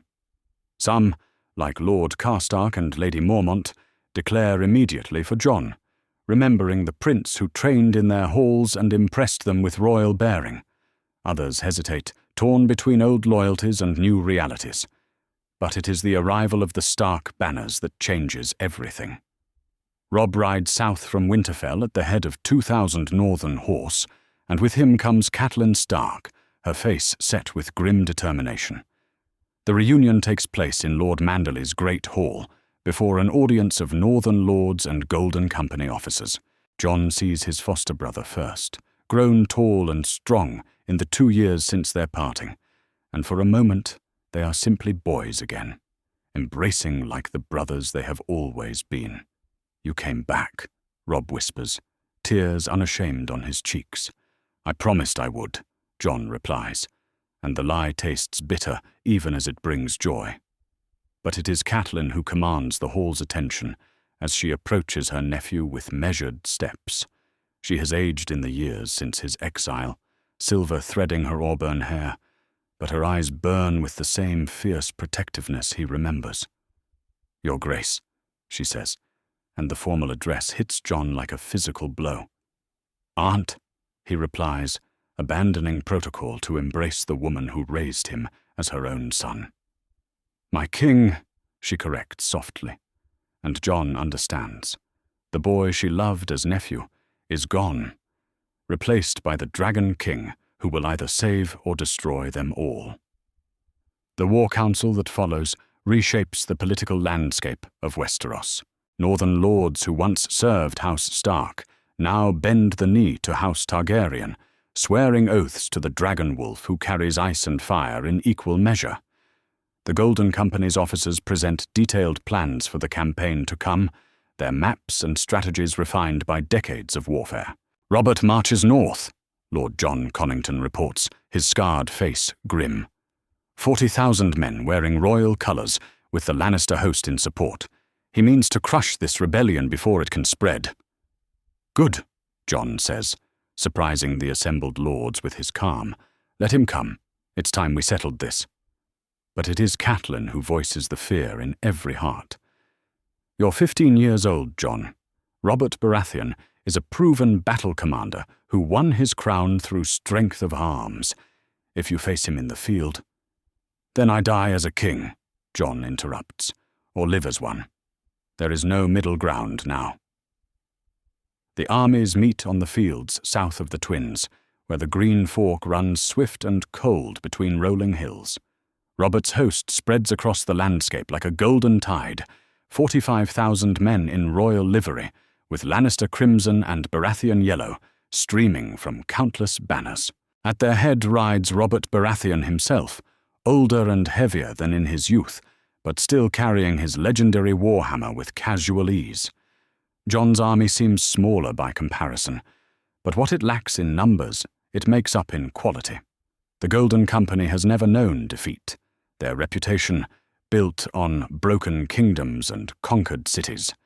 Behind them stand the northern lords, their faces grim but determined, ready to follow the dragon wolf into fire and death. The parley takes place in the space between the armies, marked by ancient stones that have seen countless such meetings. Robert rides forward on his great destrier, his black beard shot through with silver, his small dark eyes fixed on the boy who has caused him such grief.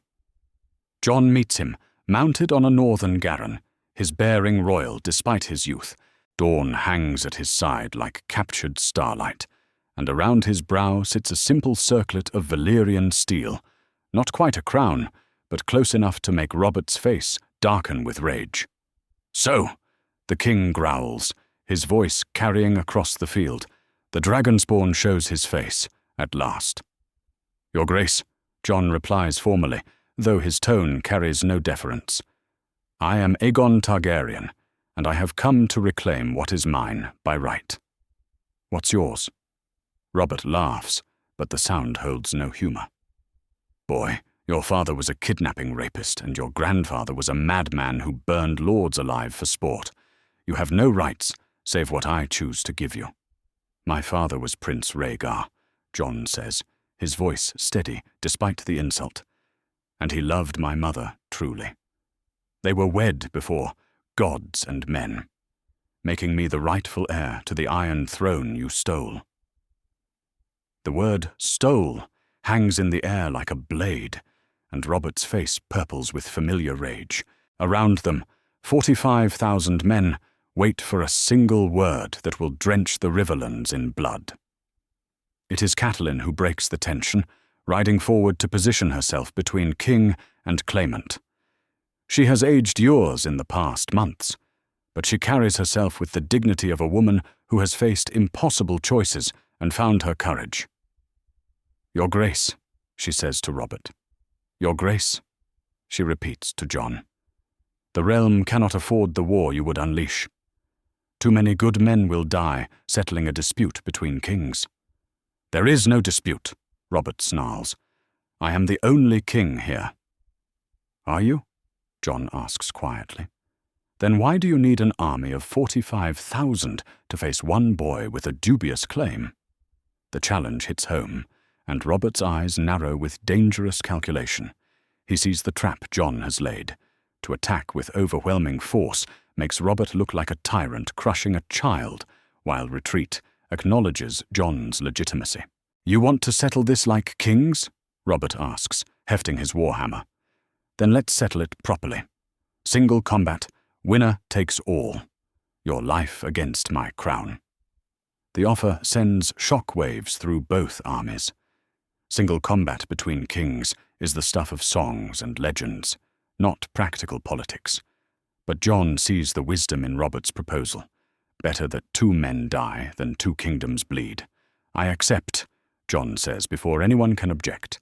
What follows is preparation for the most consequential duel in Westerosi history.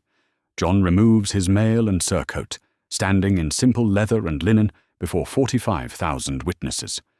Dawn slides from its scabbard with the whisper of Valyrian steel, its pale blade seeming to drink the afternoon light. Robert strips to the waist, his massive frame still powerful despite the years of wine and feasting. His warhammer is the stuff of legends, the weapon that caved in Rhaegar Targaryen's chest at the Trident, ending the Targaryen dynasty in a burst of rubies and blood.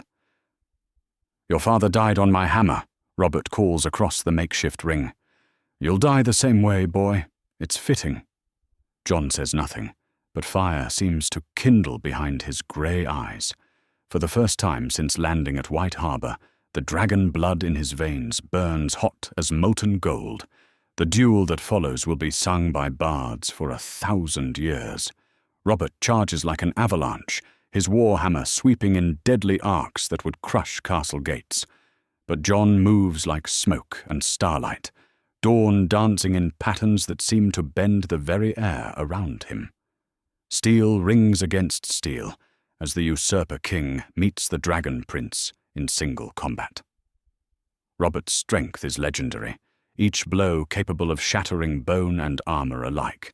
But Jon has youth and speed, and something else, something that makes his blade seem to burn with inner fire. The battle rages across the field as both armies watch in stunned silence. Robert's hammer whistles through empty air, while dawn leaves shallow cuts that bleed and weaken. The king's breathing grows labored, while the prince flows like water around his strikes. "Yield!" Jon calls as Robert stumbles, his massive frame finally showing the strain. "Yield, and I will show you mercy!" But Robert Baratheon has never yielded to anyone, and he will not start with a dragon prince who reminds him too much of nightmares past. He swings his hammer in a final, desperate arc that would split Jon in half if it connected. It does not connect.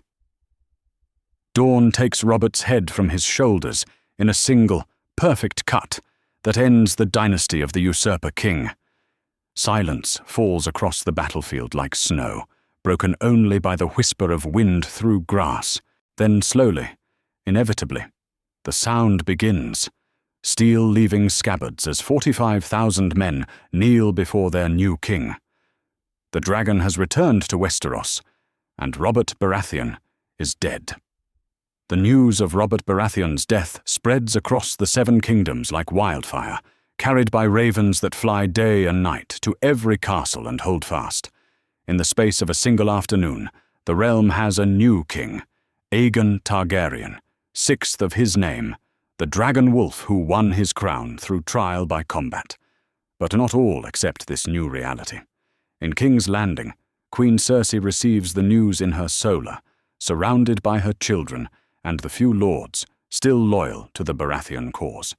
Joffrey, now 12, and technically king by right of succession, rages like his grandfather before him, while Myrcella weeps quietly for the father she barely knew. "Lies!" Joffrey shrieks, his voice cracking with adolescent fury. "My father cannot be dead. He was the strongest man in the 7 kingdoms." "Your father is dead, my sweet boy," Cersei says, her voice steady, despite the grief and rage warring in her green eyes. "Cut down by the bastard pretender who dares call himself a dragon." Lord Tywin Lannister stands like a golden statue beside the Iron Throne, his pale green eyes calculating the new reality. His son Jaime remains silent in his white cloak, but his face shows the strain of a man watching his world crumble. The boy has no claim, Tywin declares with quiet authority. Bastards do not inherit thrones, regardless of what name they claim or what sellswords follow them.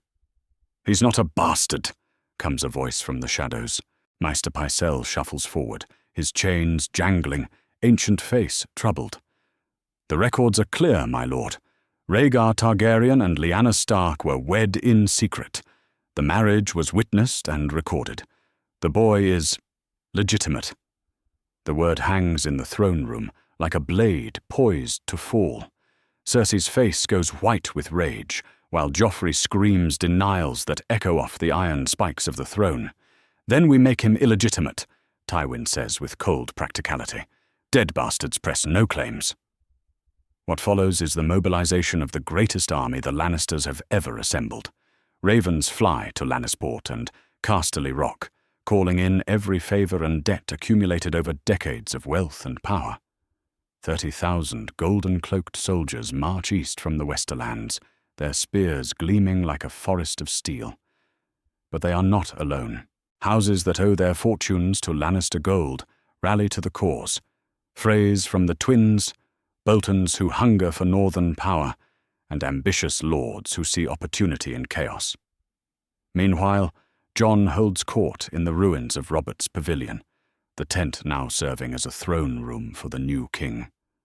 Northern lords kneel before him in growing numbers, but the submission is complicated by grief and uncertainty. They loved the boy they knew as bastard, but this dragon king with fire in his eyes is something new and strange.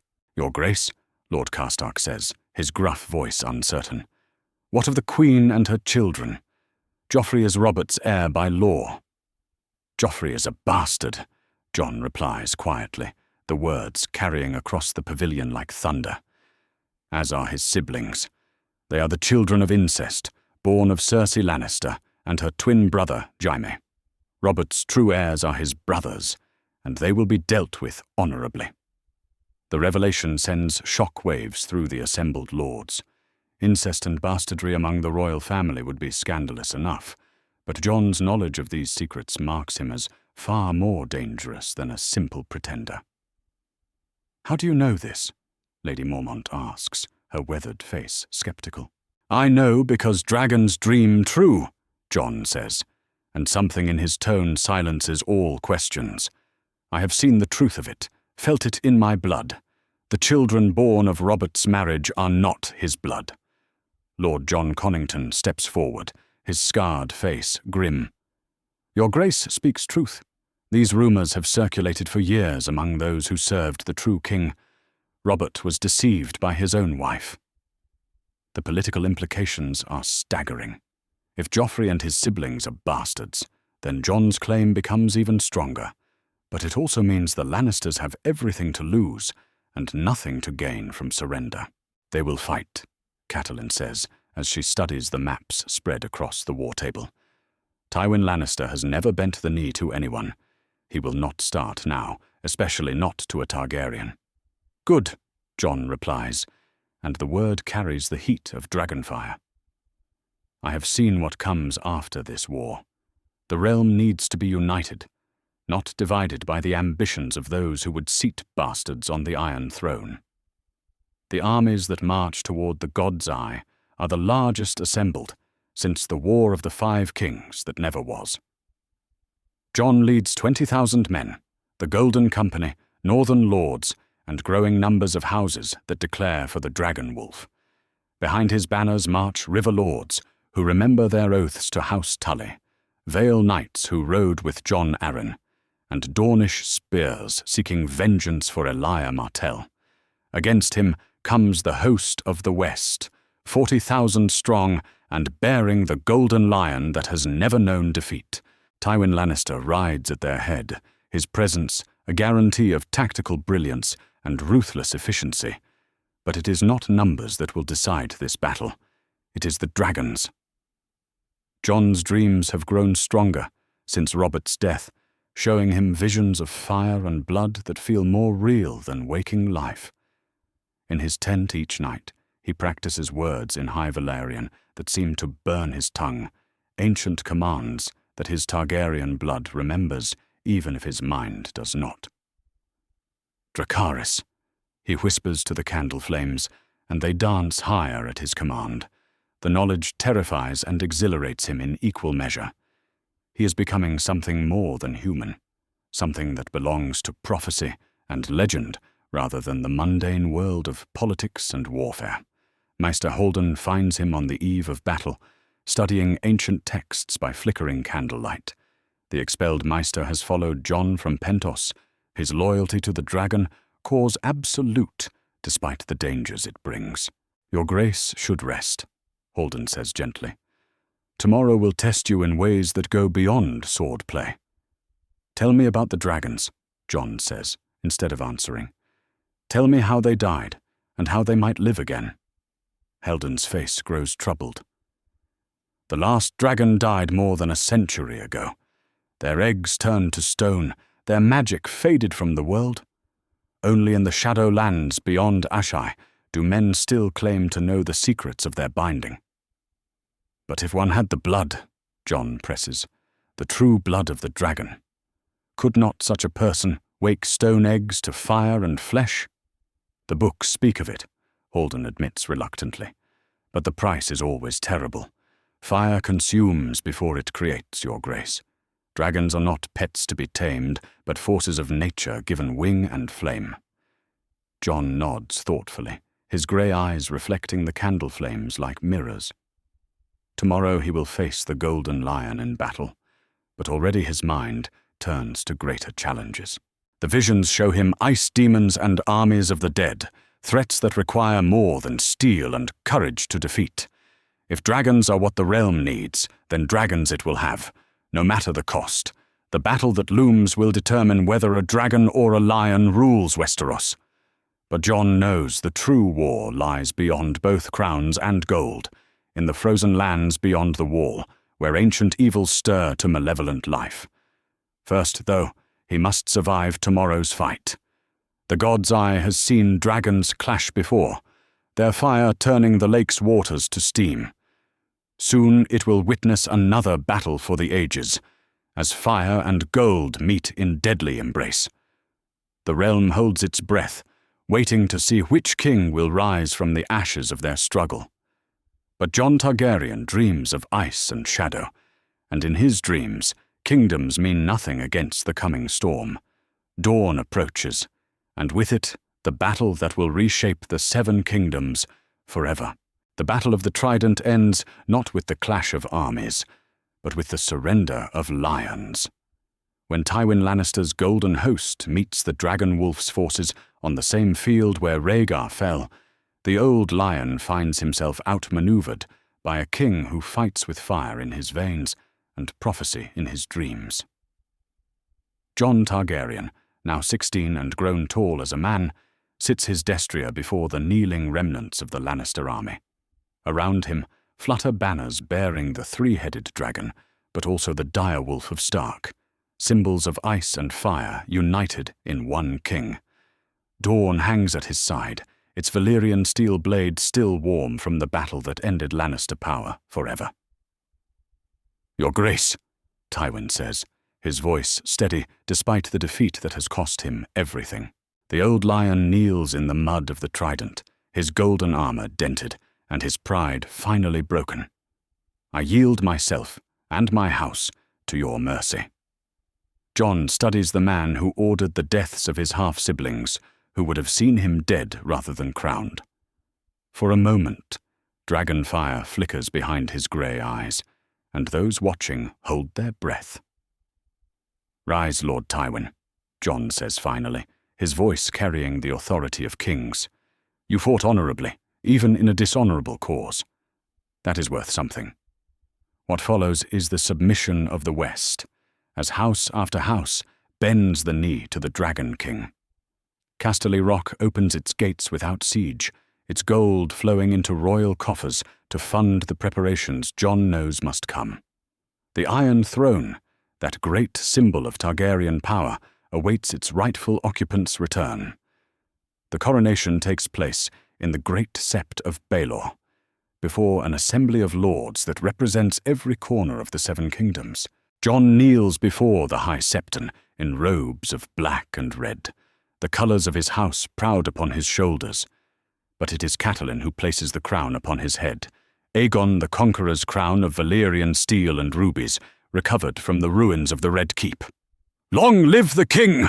the crowd roars, and the sound echoes across King's Landing like thunder. King Aegon the Sixth Targaryen rises, and the realm has a dragon on the throne once more.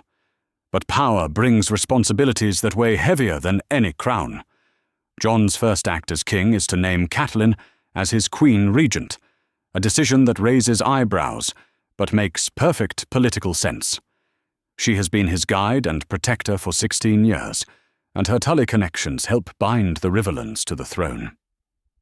"You honour me beyond words, your grace," Catelyn says as she accepts the regency, her eyes bright with tears of pride and worry. "You made me what I am," Jon replies. "Let us finish the work together." The royal wedding that follows seals Jon's reign with strategic alliance. Princess Arianne Martell of Dorne arrives at King's Landing with a smile like summer lightning and ambitions that match Jon's own. The marriage binds Dorne to the crown through more than treaty, offering Jon the Martells' knowledge of ancient magic and their connections to the mysteries of the Shadowlands. "They say you dream of dragons," Arianne tells him on their wedding night, her dark eyes studying his face in the candlelight. "Among other things," Jon replies carefully. "Good," she says, moving closer. "Dorne remembers the old ways, the secrets that died with old Valyria. If dragons are to return to the world, you will need more than blood and fire to wake them. But even royal weddings cannot distract from the reports that flow south from the wall." Maester Aemon, ancient and blind but still sharp of mind, writes from Castle Black with news that chills Jon's blood despite the warmth of his new bride. Wildlings flee south in numbers not seen since the last winter. They speak of the dead walking, of creatures with blue eyes that bring eternal cold. The Night's Watch grows concerned. "We could use your attention, nephew." Jon reads the letter twice before the implications fully sink in. Maester Aemon knows. The old man has pieced together the truth of Jon's parentage from a lifetime of study and Targaryen lore. More importantly, he confirms what Jon's dreams have shown him. The ancient enemy stirs beyond the wall. "We need dragonglass," Jon tells the small council during their first meeting. "Thousands of weapons, tens of thousands, and we need them forged by masters who understand their purpose." Lord Varys, surprisingly retained from Robert's reign, leans forward with interest. "Dragonglass is rare, your grace. The Isle of Dragonstone has mines, but they have been abandoned for decades." "Then we unaband them," Jon says, with the certainty of a king who will brook no argument. "Send teams to every source in the Seven Kingdoms, the free cities as well if they have supplies to sell." "Might I ask why, your grace?" Grandmaster Pycelle ventures, his ancient face confused. Jon's answer silences the chamber. "Because the dead are coming, and steel alone will not stop them." The preparations begin immediately. Teams of miners descend into the ancient tunnels beneath Dragonstone, hauling out obsidian that has waited centuries for this purpose. Smiths across the realm receive royal commissions to learn new techniques, to forge weapons that can cut through ice and shadow. But it is not just weapons that concern Jon. In the deep vaults beneath the Red Keep, he studies texts that previous kings ignored, prophecies of the Long Night, accounts of the last battle between ice and fire. Ancient Valyrian scrolls speak of dragons awakened by blood and sorrow, of eggs turned to stone that might yet live again. 3 eggs remain, Maester Holden reports during one of their secret sessions. They were last seen in Pentos, in the possession of Magister Illyrio, turned to stone by age and neglect, but perhaps not beyond hope. Jon nods thoughtfully, his mind already turning to the costs of such magic. The ancient texts are clear. Dragons exact a price for their awakening, and that price is always paid in fire and blood. Meanwhile, life in the capital takes on the rhythm of a functioning kingdom. Jon holds court with wisdom beyond his years, dispensing justice with a fairness that wins grudging respect even from former enemies. The small council functions smoothly under Catelyn's guiding hand, while Queen Arianne navigates the treacherous waters of court politics with Dornish grace. It is during one such peaceful moment that a raven arrives from Winterfell, bearing news that brings joy to the midst of growing darkness. Catelyn reads the message with tears in her eyes, before looking up at Jon with a smile. "Your youngest brother has arrived," she says. "Rickon Stark, born healthy and strong. Ned writes that he has your eyes." Jon feels something warm unfurl in his chest at the news. Despite the crown that weighs upon his head and the ancient prophecies that shape his knights, he is still Catelyn's nephew, still the brother who played in Winterfell's Godswood with wooden swords and impossible dreams. "I want to see him," Jon says suddenly. "All of them, my family." The royal progress north is the first of Jon's reign, a grand procession that demonstrates the crown's power while allowing the king to visit the home that shaped him. But it serves another purpose as well. Jon needs to see the wall, to understand the defenses that stand between the realm and the darkness beyond. Winterfell welcomes its king with a feast that rivals the great celebrations of old. Jon embraces Robb as an equal now, both young men grown tall and strong, though only one wears a crown. Sansa, 8 years old and beautiful as her mother, curtsies perfectly before throwing herself into his arms. Arya, 6 and fierce, shows him the wooden sword she has been practicing with, and baby Rickon, barely walking, looks up at Jon with grey eyes that mirror his own and speaks his first clear word. "King." The moment breaks something in Jon's chest, reminding him why he fights, why the crown matters less than the people it protects. These are his family, his responsibility, his reason for facing whatever darkness comes. But the wall looms ahead, black and ancient against the northern sky. There Jon will meet Maester Aemon, will hear firsthand the reports of rangers who venture beyond the ancient barrier.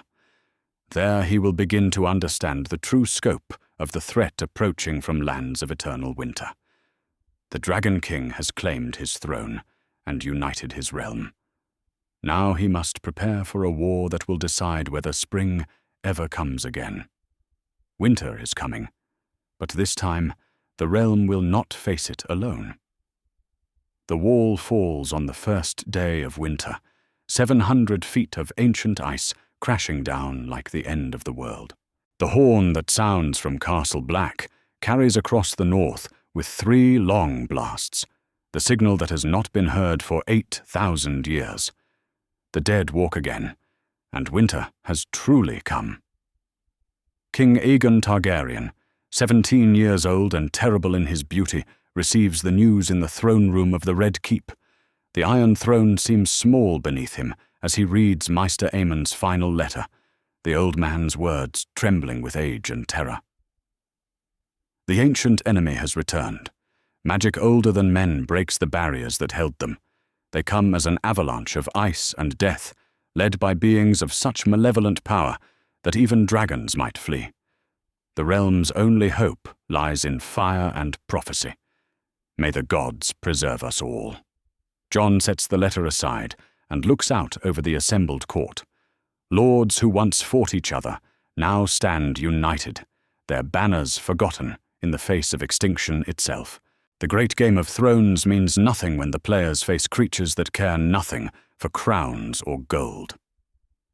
"How long do we have?" Queen Arianne asks from beside the throne, her Dornish composure cracking at the edges. "Days, perhaps a week, if the cold slows their march," Jon replies, his voice carrying the authority of prophecy. "They will strike at Winterfell first. It is the heart of the north, and they know destroying it will break northern resistance." The evacuation begins within hours. Ravens fly to every holdfast in the 7 kingdoms carrying the same message. The dead walk, the realm is in peril. All who can fight must come south immediately. Those who cannot fight must flee further south still, beyond the reach of ice and shadow. Catelyn leads the great exodus from Winterfell herself, her auburn hair now silver-white with worry and command. She organizes the evacuation with the efficiency learned from years of managing great houses, but her heart breaks with every mile between her and the ancient seat of House Stark. "Leave nothing for them," she orders as the last wagons roll south. "If we cannot hold Winterfell, they will find only empty halls and cold hearths." But Jon has no intention of abandoning his childhood home without a fight. The army that gathers in the Godswood beneath the Heart Tree is the greatest host ever assembled in Westeros, 100,000 men wearing every banner in the realm. Northmen stand beside Dornish spears, Reach knights beside Iron Islanders, all united under the three-headed dragon. It is there, beneath the ancient weirwood where he once played as a bastard child, that Jon's true nature finally emerges. The dragon monument Catelyn commissioned years ago seems to watch approvingly as fire kindles behind his grey eyes and his voice takes on the cadence of high Valyrian prophecy. "Fire and blood," he whispers to the gathered host, and the words carry like thunder across the Godswood. Ice comes for the realm of men, but dragons remember older magics, deeper truths. Tonight, we make our stand where my ancestors once stood. Tonight, we decide whether spring ever comes again.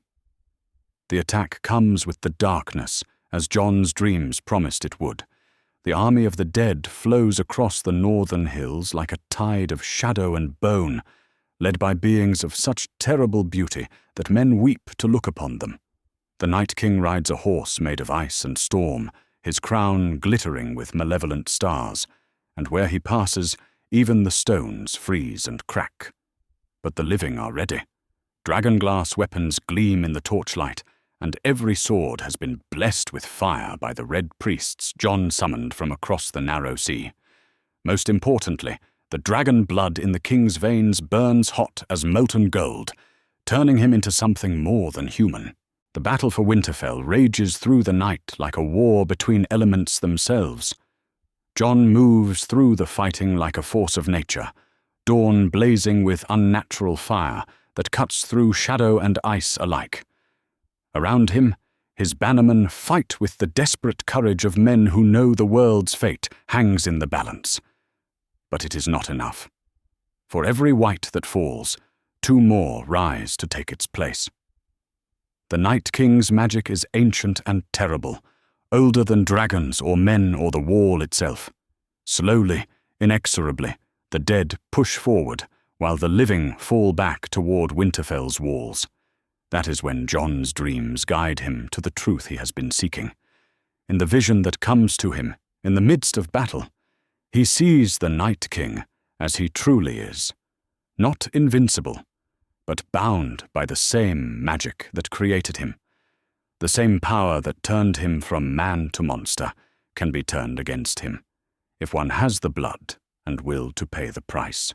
Jon breaks from the battle lines and strides toward the Night King, with dawn burning like a star in his hand.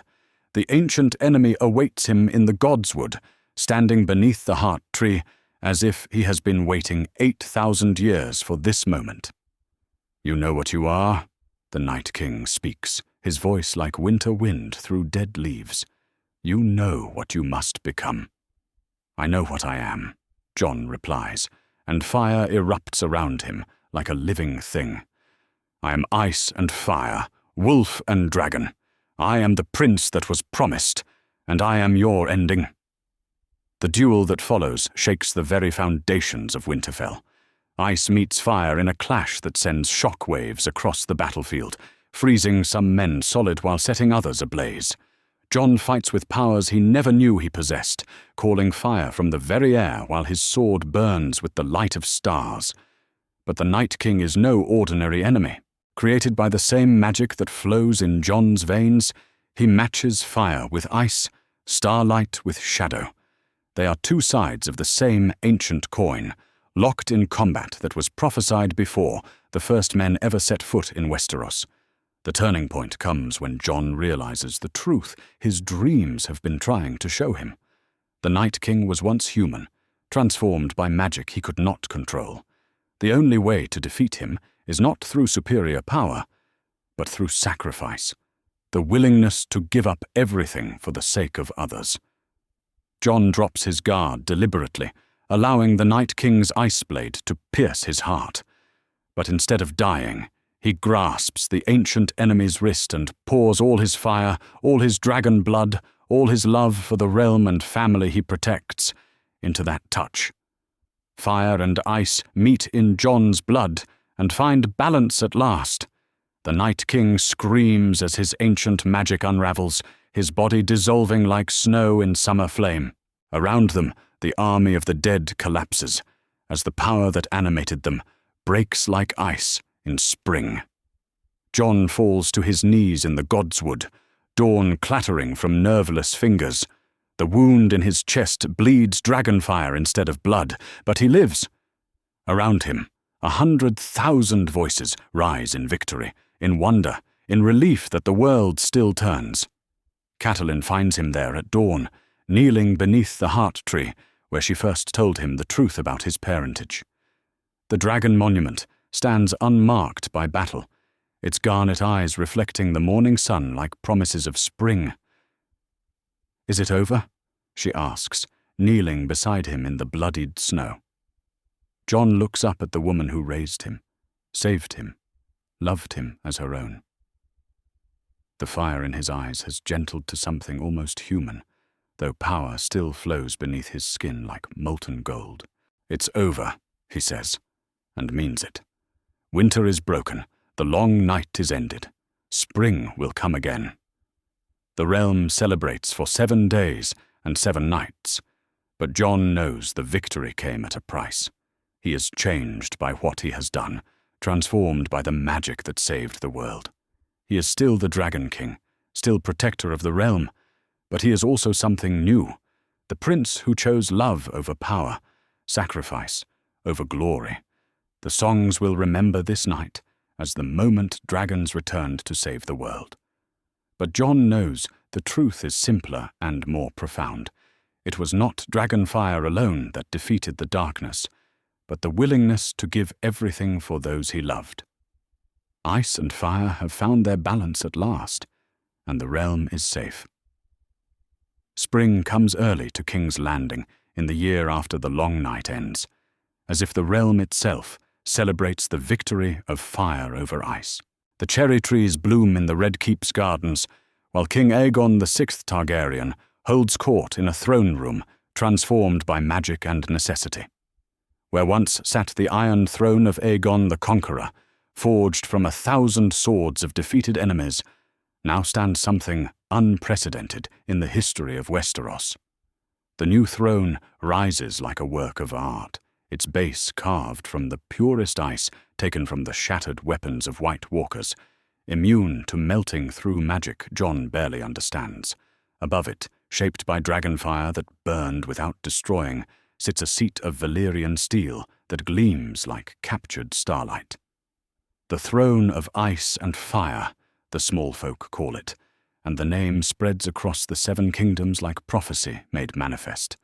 It is beautiful and terrible, a reminder of the price of peace and the power required to maintain it. Jon sits upon it now, 17 years old, but carrying the weight of ages in his grey eyes. The fire that once burned within him has gentled to something warmer, more human, though power still flows beneath his skin when needed. He has grown into the crown that once seemed too large, his bearing regal as any king in history. "Your Grace," Lord Commander Brienne says, as she approaches the throne, her white cloak pristine, despite the years of war that brought them to this moment. "The delegation from Braavos awaits your pleasure." Jon nods, but his attention is drawn to the woman who stands at his right hand.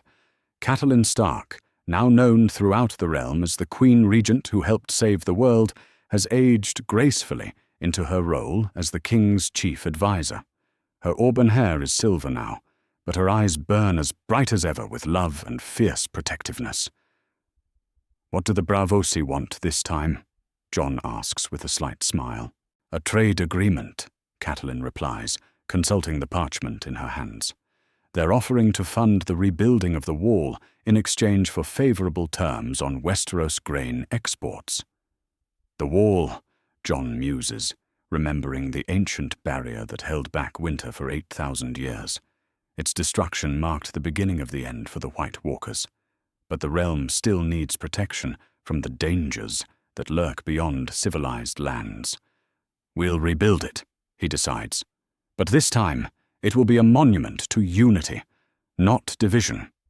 A place where the free folk and the Night's Watch work together to guard against whatever threatens the realm. The small council meeting that follows demonstrates the new order Jon has created in the years since his victory. Around the table sit lords from every corner of Westeros, but also newer voices, representatives of the common folk, maesters devoted to learning rather than politics, even a former wildling chief who speaks for the free folk now settling south of the wall. Most remarkably, Jon's siblings have found their places in this new world. Robb serves as Lord Commander of the Kingsguard, his loyalty to his brother absolute, despite the lack of blood between them. Sansa, now 9 but wise beyond her years, serves as Jon's ambassador to the noble houses, her grace and intelligence winning hearts across the realm. 7-year-old Arya has proven herself the most surprising of all, showing a natural talent for what Varys euphemistically calls information gathering. She leads a network of children and outcasts who serve as the crown's eyes and ears, ensuring that threats to the peace are discovered before they can grow. Even 4-year-old Bran has found his role, his strange dreams and otherworldly wisdom making him invaluable to the Maesters studying the magical changes wrought by the long night. And baby Rickon, now walking and talking with the precocious intelligence of a Stark, charming everyone who meets him. Family, Jon murmurs as he watches his siblings during a private dinner in the royal apartments. This is what it was all for. Queen Arianne, now heavy with their first child, smiles at her husband's words. The Dornish princess has proven herself an invaluable partner in ruling, her knowledge of ancient magics helping to stabilize the mystical changes wrought by the defeat of the White Walkers. The realm prospers because the king remembers what matters, she says, taking his hand. Power without love is tyranny. Love without power is useless. But together they make something new, Jon finishes, a phrase that has become his unofficial motto. The prosperity is real and undeniable. Trade flows freely between the 7 kingdoms and the free cities, supported by Jon's reputation as the Dragon Wolf who saved the world. The common folk prosper under laws that favor justice over privilege, while the noble houses find their ancient feuds forgotten in the face of shared survival. Most importantly, the realm has learned the value of unity. The great houses that once schemed against each other now work together on projects that benefit all: roads and bridges, schools and hospitals, defenses against the natural disasters that still threaten the world. It is during one of the great festivals, celebrating the anniversary of the long night's end, that Jon finds himself alone with Catelyn on the balcony overlooking King's Landing. The city sprawls below them, bigger and more prosperous than ever before, its people celebrating with the joy of those who know they almost lost everything. Do you remember, Catelyn says softly, the first time I held you? You were 3 years old, and I had spent those years hating you for something that was never your fault. Jon nods, the memory as clear as if it happened yesterday. You called me nephew. It was the first time anyone had called me something other than bastard. I was so angry, Catelyn continues, tears glistening in her eyes. Angry at Ned for keeping it the secret. Angry at myself for the cruelty I had shown an innocent child. Angry at the world for being so unfair. But holding you that day, it changed everything. You saved me, Jon says simply. In every way that matters, you saved me. We saved each other, Catelyn corrects. You gave me the chance to be the mother I should have been from the beginning. You taught me that love is a choice, not just an obligation. They stand in comfortable silence, watching their people celebrate below. The sounds of laughter and music drift up to them, the joy of a realm that knows it is safe, protected by the dragon wolf and his family. "What do you think Lyanna would say?" Catelyn asks eventually.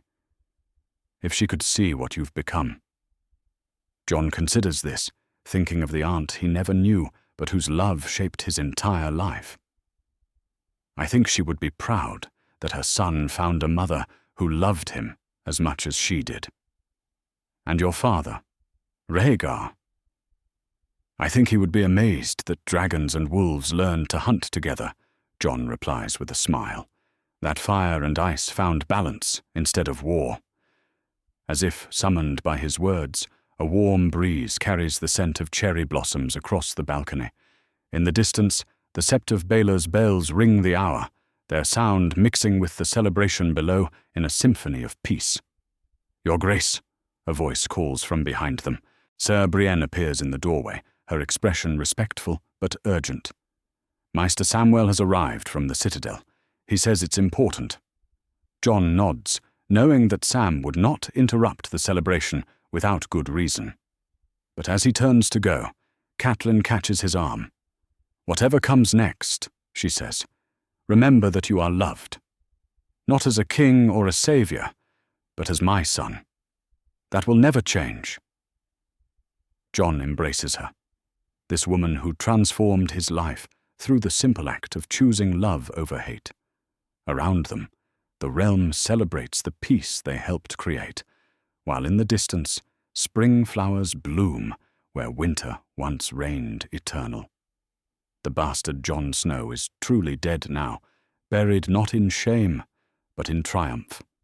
In his place stands King Aegon Targaryen, the dragon wolf, the prince that was promised, who chose sacrifice over power and love over vengeance. He is 17 years old, and he has already lived more lives than most men dream of. But as he walks back into the throne room to hear whatever news Samwell brings, Jon knows that the greatest adventures still lie ahead. The realm is safe, his family is whole, and spring has come again to Westeros. For the first time in his life, Jon Snow looks toward the future with hope instead of fear. That's our theory. Westeros is a land filled with exciting stories and possibilities, and we love exploring them. If you want to accompany us on this journey across the Seven Kingdoms and beyond, then please like, share, and subscribe to our channel.